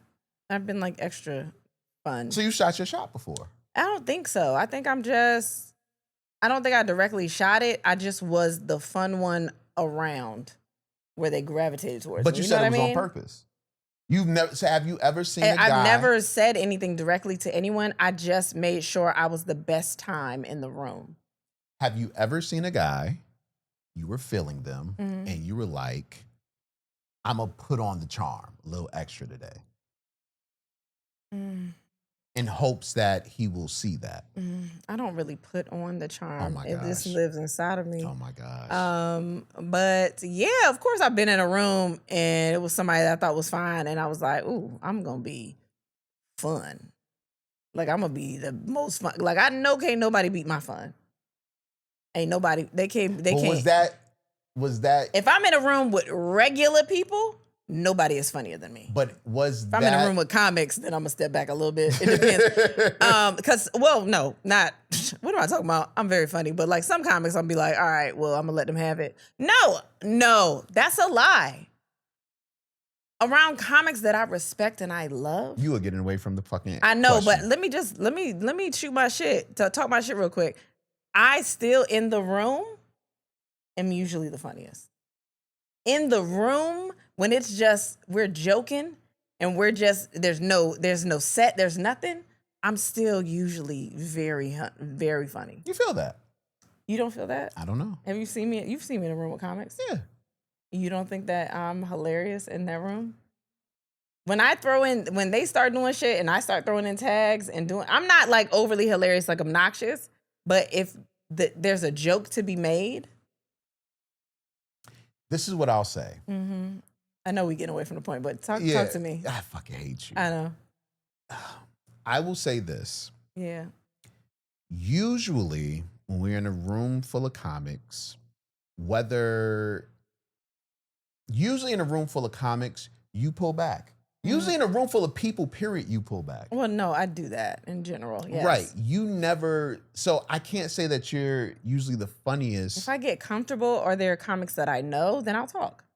You still pull back. Not really. You pull back with the core. You still pull back.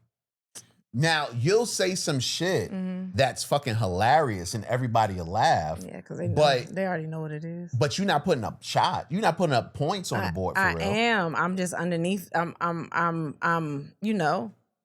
I sit on the bench because matter of fact, they put me on the bench because I get tired. No, you put yourself on the bench. But I be in the game so long, they like, she need a break. No, nigga. And then because that's what they do in basketball with the starters. They let them play the whole time, and then they got to use them later, so they put them on the bench. And I'm on the bench because I played. But why you put yourself on the bench in the beginning? Because I know they need me, so I'm tired. I'm taking a break. And then when they, I'm talking about from the start of the game. Yeah. You don't be a starter. I'm gonna conserve my energy because you're gonna bring me out later. And that's why the team be losing. That's why the team be losing. Ever since we've inserted Josh Hart back into I knew the we was gonna starting get to the lineup. Knicks. Let's do it. I knew we was gonna get to the Knicks. You think I'm Josh Hart? Yes. In this way, you have so much potential talent, but on the floor, you fall back. And you are usually tagging, assisting.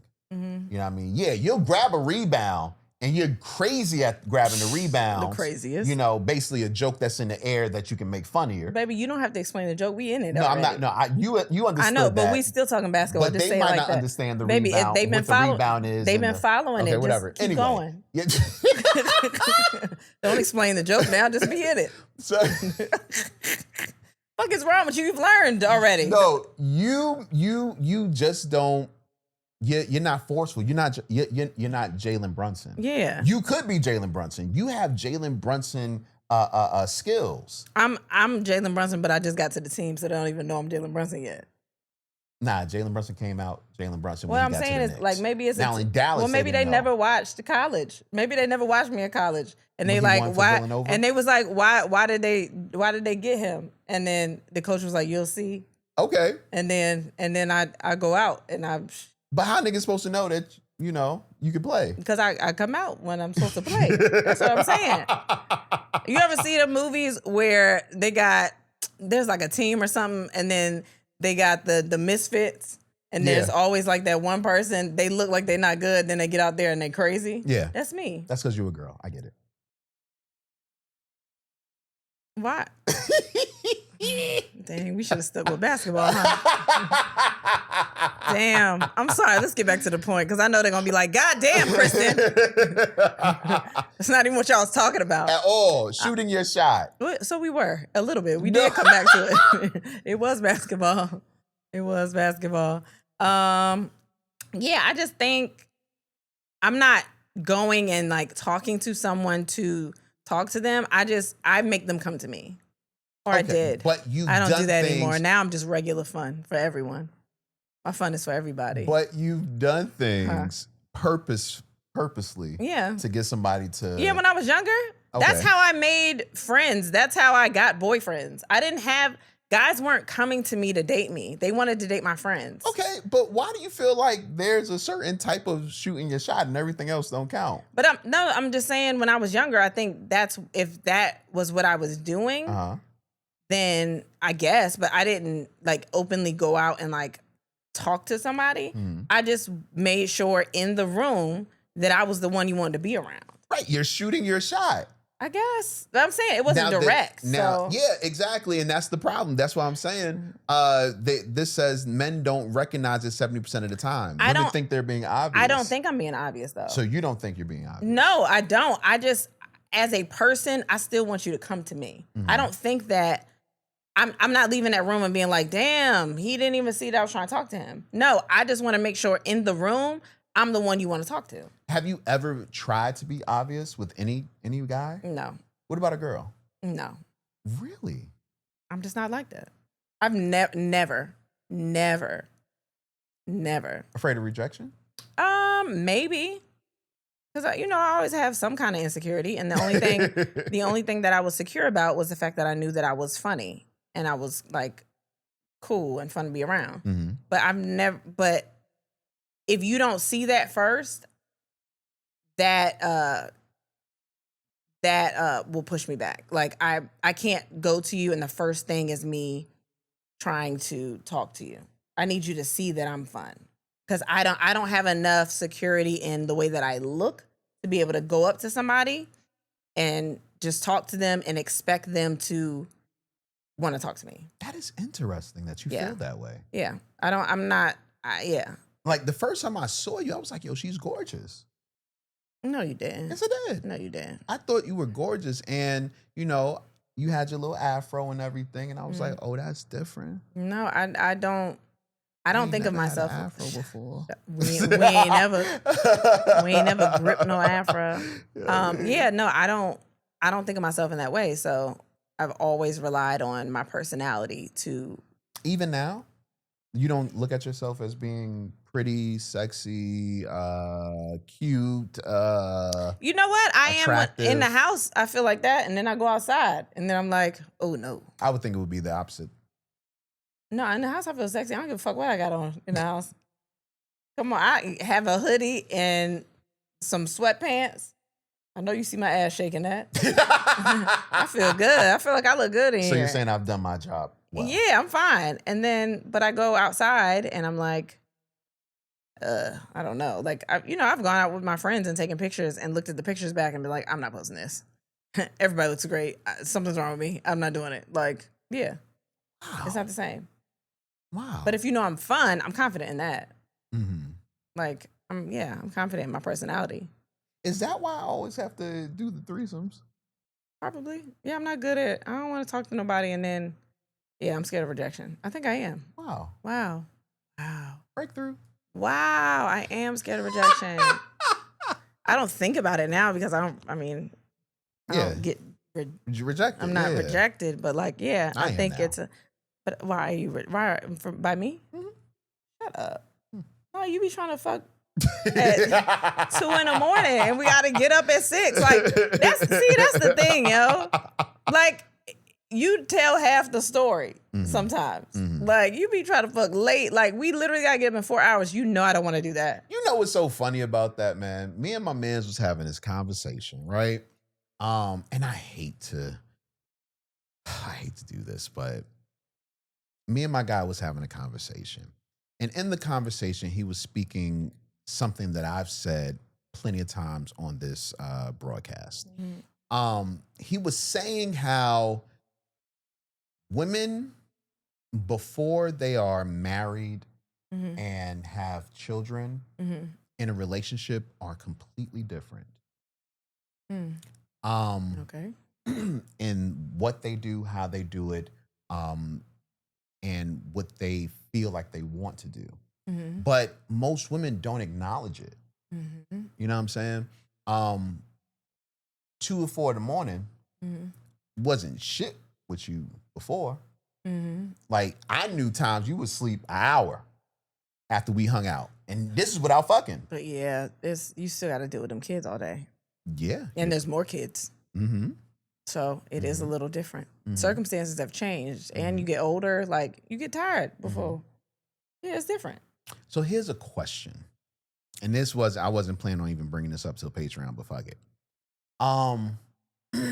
Do you feel that because, well, first, I feel like you're acknowledging that there can be a difference with the married mother as opposed to even the married person that you dated when it comes to sex. There could, you acknowledge. Whoa, let's clarify that I did not date a married person. No. Okay. No. Okay, thank you. You being the married person. Okay. Yeah. Okay. When it comes to sex, the amount of times you want to have the sex, not only the frequency, but also the situations that you have the sex in, the want to have sex. It can be different. You acknowledge that. Yes. With that being said, should more women give their husband passes during that time? I'm not telling nobody what to do with their husband. But could you see that being a solution? No, because everybody can't handle those things. Everybody can't handle that emotionally. Okay. Like, no. What would be your reasoning as to why they can't handle that? Because a lot of people want monogamous relationships. So they are not going to be able to handle someone fucking anyone other than them. So no, I wouldn't recommend that to anybody. It depends on what you could take in your relationship. So I definitely understand that. But I also understand that under the guise of, monogamous relationships are what we are used to. That's what we have seen. That's what we practice. And because of that, I would say that's where most of the apprehension of letting your partner go out or letting the man go out and have, sex, whatever. And by sex, I don't mean like relationships, just sex with other women. Because I feel like the reason is because we're so used to monogamous relationships, more so than it actually affects you. Yeah, but some people are just, they're not going to feel any other way. So I'm not going to recommend to someone, like, a lot of people get married and that's who they want to do everything with the rest of their life. I completely get that. Yeah, but I'm not telling nobody what to do with they. See, here's the problem. So I feel like you can agree with me, but most women don't say that agree with me, won't say it. And I feel like it's really hard for a man to convince a woman to think non-traditionally about sex because they may feel that it's coming from a different place. Yeah, I mean, I see what you're saying, but also, like, you know who you married. So you can't get upset that. The funny thing about that? Most men don't know who they married after children. Most men don't know that. Because we change after children. Right. Yeah. And it's a documented thing. And not only is it a documented thing, but it's an understanding that women want men to have. But with that understanding, it only goes one way. A lot of times women aren't understanding the emotions and the feelings that we have. The us by nature, what we are craving. How you can crave wanting to be with your wife. How you want to do everything with your wife. And you don't want to do anything else but with that person. But you still have needs of your own that I feel should be satisfied, and it should be an understanding of that. Okay. Not like a relationship. Not anything like that, not dating a person, anything like that. I just think those are conversations that people need to have in their relationship. I don't think, and I also don't think that every man feels like that. I don't think that every man wants to go out and have sex with someone else. The funny thing? What? Not every man wants to do that. They don't. Most men don't want to do that. But because they don't want to do that, a lot of those men that cheat in those situations are cheating because they had no other option to satisfy their craving. I think at the end of the day, that's a discussion you got to have with your person. That doesn't make it right. Cheating isn't right. But you got to have with your person, but also you both have to understand each other. I mean, you could say that's why men do whatever, but like also it part of it is not the woman's fault if she's going through something emotionally with her hormones, never like all that stuff. Of a woman. I'm just saying it's literally a mutual understanding. Like that's just a conversation you got to have, and then sometimes you might be in a situation where they're gonna be like, I don't give a fuck about that. You don't need to do nothing. And then you gotta be like, all right. But that's why I wanted you to speak on it, because you're right. That's a conversation that you have to have in your relationship. But it's not even a thought to this should be a conversation, because like you also said, we live in a monogamous society primarily. Me talking about it is just more, it took me a long time to be like, I'll do a threesome or anything. Like I was like, but that was, everybody is not me. Like I've just been opened up to the fact that, you fucking live one life. This is what happens. I'm with someone and I know that he is very, you be wanting to do it all the time. And I was also at a point in my life where, I had just had babies. Like I was tired. I didn't want to, I knew I wasn't giving you what you needed, but I was also still in that mindset of like, no, that's fucking wrong. Don't fuck nobody. But it just took me a while to actually think about myself, and realize that I understand why I was mad about things. And I was mad because everybody said I was mad. But when I thought about it, I was like, I'm not really mad. Like, but I think that's something for both men and women. And it's not like it's something you do. We've just done threesomes or whatever. But like, I mean, we've done some where you've fucked somebody and I've just been there. But like, I don't, I had to see how it was affecting me. Everybody can't handle that. And that's fine. Like, a lot of people don't even believe in that. But for me, it was just literally just about me realizing what hurts me. But some people, even if they think about that, it still might hurt them. So I can't tell someone what to do. I just know how I got to where I am, where there could be a day, there hasn't been a day where I'd be like, you just go. Yeah, I'm not saying you tell anybody to do, but giving alternative thought process and how you might have thought about things at one time as opposed to now. And why that's all I do on this podcast. Yeah, that's I all just I think it's really important.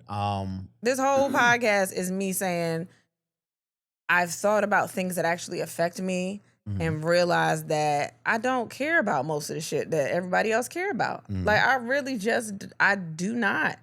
Like, even we've talked about before with relationship advice and all that other stuff, when people are like, you know, I'm going and saying, because this is happening and I can't, but like, a lot of that stuff to me is like, yo, just go, just leave. Like, I don't care about a lot of the things that are I don't want things to stress me out.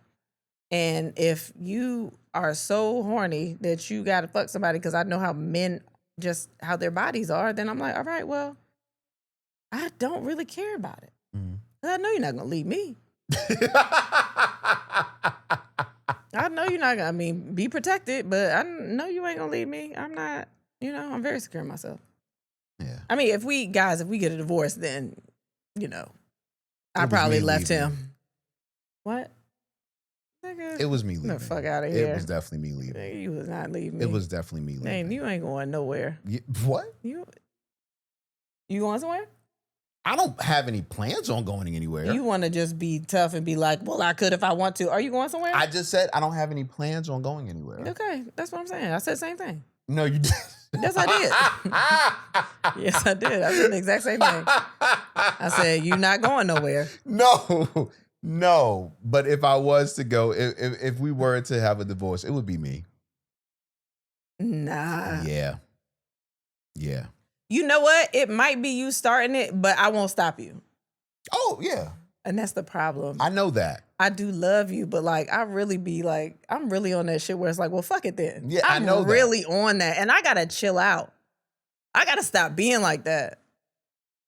Yo, I really gotta change. For real. Cause I'm sitting here thinking about it. You could be like, in anger, we need to get a divorce. And I'll be like, you know what? I'll go get the papers. We'll sign them together. I'm such an asshole. Yo, I don't even know why. I have no idea why I'm like this. And I don't know why I won't stop. But I really will do that. Just to prove a point. To be like, nah, bitch, I'm strong. I don't need you. And I might still even like you, but I would just be like, well, fuck it. For what? Why am I like that? Why are you like that with me? I don't know. Why wouldn't you try to preserve what we have? Because in the beginning, you were an asshole. And in the beginning of our relationship? You were on that kind of shit too. What? I'm leaving? Yeah. My nigga, I wasn't being an asshole. I was being real. Yeah, so I'm kind of like, you give me that energy, I don't care how long it's been, it's in me now. So I'm like, if you say anything don't try to act like I'm the reason that you are the way you are. If you say to me, we get a divorce, then nigga, we getting one. The fuck is wrong with you? Do not try to act like I am the reason that you are the way you are. I don't know why I am this way. Okay? Nah. Yes, in the beginning, there were times when I was like 1 foot out the door. I'm out of this bitch. Like, I can't do this anymore. Hell yeah. But if we look at what the issues were, these were issues that you had to deal with. It's all right. But you were standing strong saying, fuck it, leave me. Leave, go. And where'd you go? I didn't go anywhere. Exactly, because you're not going nowhere. Why the fuck are you're not going nowhere? No, I didn't go anywhere because I knew that there was a lot of hurt. I knew there was a lot of hurt. But and you're I not was going like, nowhere. Once she gets Why are you covering it up like it's about me? You wanted me. You could not leave me because I'm the greatest you ever had in your life. We're not doing this. I'm not. I didn't say you weren't. Say I am then. I didn't say you weren't. But at that time. Say I am then. You are now. I know. That's all. That time, what's the next subject? That's all I needed. We don't need none of this other bullshit. I know what I'm talking about. Anyway. Liking other women's posts has been recognized as a form of marital infidelity in Turkey, which can be grounds for divorce. Let me tell you how you get around that. Wait.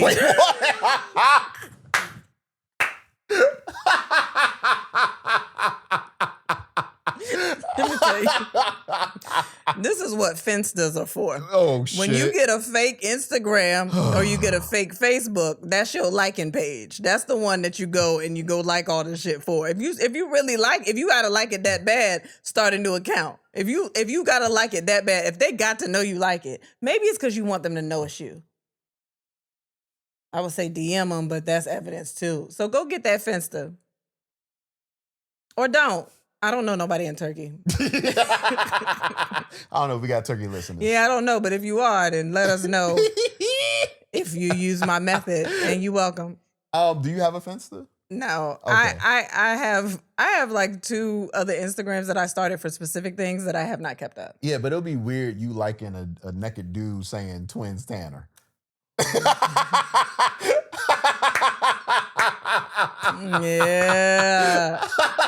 Yeah. Well, you can't be naked on Instagram. Well, you know.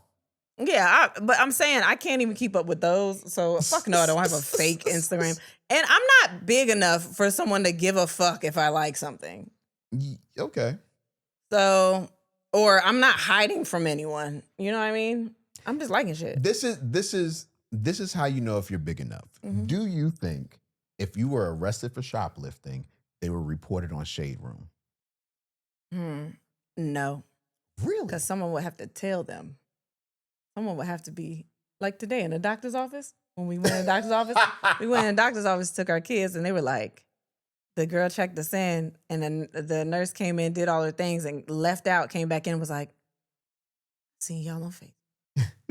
And then she said the girl in the front told her, remember, that's the couple that came in last time. Like, somebody would have to say that. But like, the doctor didn't know. Other people in there didn't know. So if Shade Room found out, do you think they would post? They wouldn't give a fuck. You're lying. I don't You're think lying so. to yourself. They don't give a fuck. You're lying to yourself. Nobody gives a fuck about me that much. You're lying to yourself. I promise you. This is what? I hope one day you do something. You hope I fuck up and end up on Shade Room? Just like I said, you see?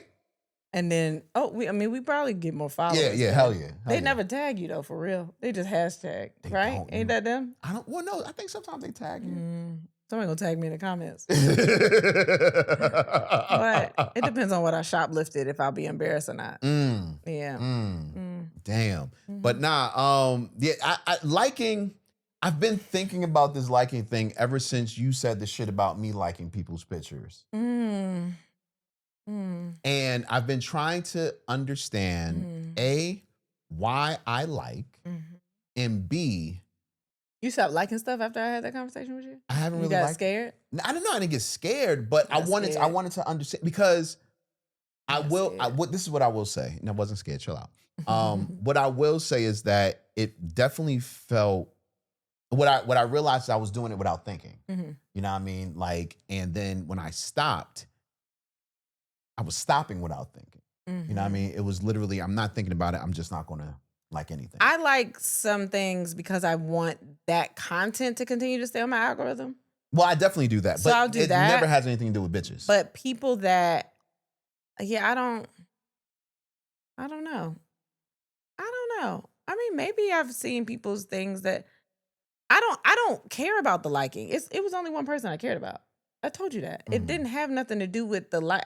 In the beginning, I was like, nah, fuck that. But now I don't really give a fuck about that. Right. Especially because when you go to your page to see that you liked it, is a whole bunch of pictures of me. You know what I mean? Like, it's different if your page was just all you, no family, no nothing. You go to your page, we together on the page. So it's not the same. I honestly feel like people look at liking as signaling. Yeah, sometimes. And I don't think that is the case always. I think most people do that. What, signal through liking? Yeah, most people do that. Especially if it's people that you know, it's part of that. I think signaling on, and I'm an old nigga. So it might have changed. But I think signaling comes in two ways, usually together. I think that signaling comes with liking a bunch of different pics at one time. And also through commenting on a bunch of different joints. Because if you're looking at somebody that is attractive, then 9 times out of 10, there are a lot of people liking their shit. So the only way that you can truly get their attention is not through a like, but it's through multiple likes and multiple comments so that it shows up on their feed. You know what I'm saying? And if you're not doing that, then I'm not even thinking that you're trying to get somebody's attention. Okay. You know what I mean? Yeah, but a lot of times, especially when I can just DM you. Yes, I get that, but sometimes you don't want to go through all that. Sometimes people just don't go through all that. Maybe. Yeah. Maybe, but I never understood the whole liking issue for the most part. And like I said, until you said something, it was literally one person. Other than that, I don't give a fuck. Oh, my favorite thing came out. The every year Pornhub does their list of the most viewed categories. Oh yeah, that's right. Yeah. Every year. And I get excited because I want to know if I am in, you've contributed. Well, not contributed, but am I falling into the usual nasty? You know what I mean? At number 1 is lesbian. Yep. Number 1 is lesbian. I'd be in there. Number 2 is transgender. Yeah, I could see why people do that. Really? I mean, that's not mine, but yeah, people, yeah. So the only reason I can see it is because it's something that's new to a lot of people. And people are probably finding out that they have an attraction that they didn't know they had before. I don't know if it's necessarily new. Well, new in the way of acceptance. There's not really a lot of acceptance still. But I mean, I get what you're saying. I get what you're saying, but I don't know if that's why. I think people just, I don't know, people just like transgender people. No, I get that, but it wasn't this high before. I don't remember what it was last year. Okay. Yeah. Okay. Well, MILF. MILF. Well, it's a term all in itself, so I can see that. Yeah. Anal is number 4. Not my thing. And number 5 is mature. I can see that. I'm not a mature person. People like that shit. Japanese after that, threesome, up 1 spot. Okay. Yeah. The Indian made the biggest jump this year. Plus 15. Yeah, that's crazy, right? Okay. Yeah. Behind that would be solo female. Okay. You ever watch solo female? I think I have before. I never really got into it though. It wasn't my thing. Yeah, I mean I have before. It's not really my thing though. Yeah. There go yours. Another big jump. Number plus 9. Latina. What? You love your little Latina. Oh my gosh. That's all you watch. It's not true. Yes, it is. No, it's not. Yeah, it is. I have my moments. You know what I'm saying? Yeah, that's what you watch. I just you know what it is? I like Latina porn because it gives a mixture of both produced and amateur at the same time. Nigga, just say you like. No, it's literally the style in which they shoot most of the time. Yeah, okay. That's fine. Like for instance, there was this girl that I used to say on stage. I forgot what her name was. A Latin joint. I forgot her name. And when I was watching, when I was shouting her out on stage, all her shit felt like it was, some amateur shit. And then when she got really popular, all her shit is super produced now. And I don't like produced. I can't do it. I don't like super produced porn. I can't do it, man. It's so fake to me. Yeah. I don't like it. Hell yeah, man. No. Ebony is down 3. Ebony is down 3 spots this year. Damn. I think that's like number 7. No, number 9. Shit. And rounding out the top 10 would be Asian. Okay. Yeah, hentai is up there as well in the top 10, man. Damn. And where are you at? I'm more of a lesbian amateur. Threesome. What's popular with women? Oh, I don't know what that is. I have no idea. Really? Yeah, I don't know. I don't know what that means. Damn. Okay. Yeah, that's more of where I am. Threesome. I thought virtual reality would be higher. That's like at the bottom. Yeah, I can't. Man. I don't like fake shit. Well, no, virtual reality is not fake shit. Oh, that's when you in the thing. Yeah, it's like you in the porn. Like I Hell can yeah. watch it on my. I can watch it on my On thing, your right? VR set. Yeah. Yeah, I gotta get into that. Yeah, man. We were supposed to been did that shit. No, I forgot. I don't have a what are we watching because We ain't watch we it. ain't watched nothing. I just been watching Stumble here and there, but other than that, we have not Stumble watched. is really good. Yeah, other than that, we have not really watched anything. We've been working, so. Yeah. Let's do a listening question before we get out of here. Okay. I need thoughts and advice. Me and my fiance figured out that she may be asexual. She has sex because I want to, not because she wants to have sex. She says she enjoys sex once sex has started. But other than that, sex is an afterthought to her, if it's ever a thought at all. Right now, we are considering an open relationship for me. I guess I'm looking for other options, possibly other people that may be dealing with the same thing. Well, that sounds like me, doesn't it? We thought I would. I mean, like from that, I could see why you would think so, but it could be other things that are just in the way. Like for me, it was different stressors, being tired, different things that just kind of took me off of even thinking about sex. And you said once she's in it, she enjoys it. It's kind of like the same thing for me. Like I never was thinking about it because I had all these other things in my mind, but like once I was having sex, I was fine. I was in the sex. I don't know if that's necessarily asexual. It just might be other things you got to look at that could be, you know, adding to that. Well, it seems like they both came to the but from the information that they gave us, and from that information, I don't know if it's necessarily asexual because she gets into sex and she enjoys it and it's fine, but it's not on her mind. She doesn't think about it. But that was me. I literally was not thinking about it because I was thinking about everything else. And it just wasn't like, I wasn't thinking about my pleasure at all. I was just like, other things got to get done. And you still think only 2 times a day? So, it'll probably be more than that. Maybe 3. So you up maybe to 3 4. with me? You think 4? We there for 3 days, right? We there for 3 days. No, but 4 a day? Maybe. Really? I don't know. I think that when you get bored and you just constantly see fucking, then you're like, all right, well, let's do it again. Right? Like, you could do it once and then be like, all right, well, let's go outside and go do something else. And then you might see fucking again. And you might be like, we should probably do it again. You know what I mean? Okay. Unless I get tired and I'm like, I just want to go play Scrabble. I just want to go sit on the beach and do regular shit. So, we'll see. Okay. Oh, my God. But yeah, other Patreon's going to be options. interesting. Please join it. I'm looking for other options. I don't know what another option would be. No, possibly other people that may be dealing with the same thing. So I don't know. I think maybe they're just saying they're looking for other options and maybe thoughts and advice about people that are dealing with the same thing. And I think that was me. Okay.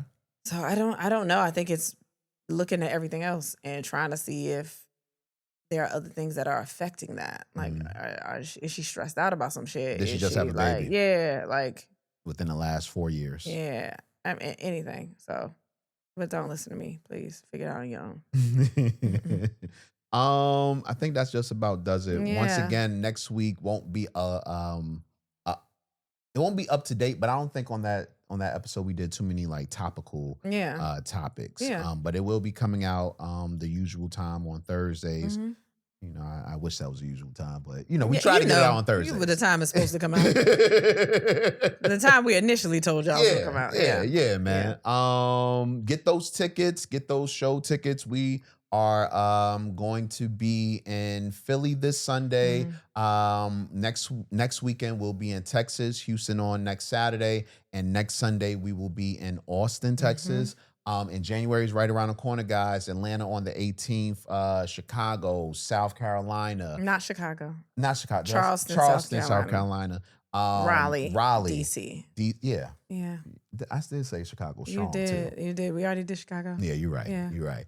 So yeah, make sure you get those tickets. It's on our website. Make sure you join the Patreon because there's some juicy shit up there, and I am curious to see.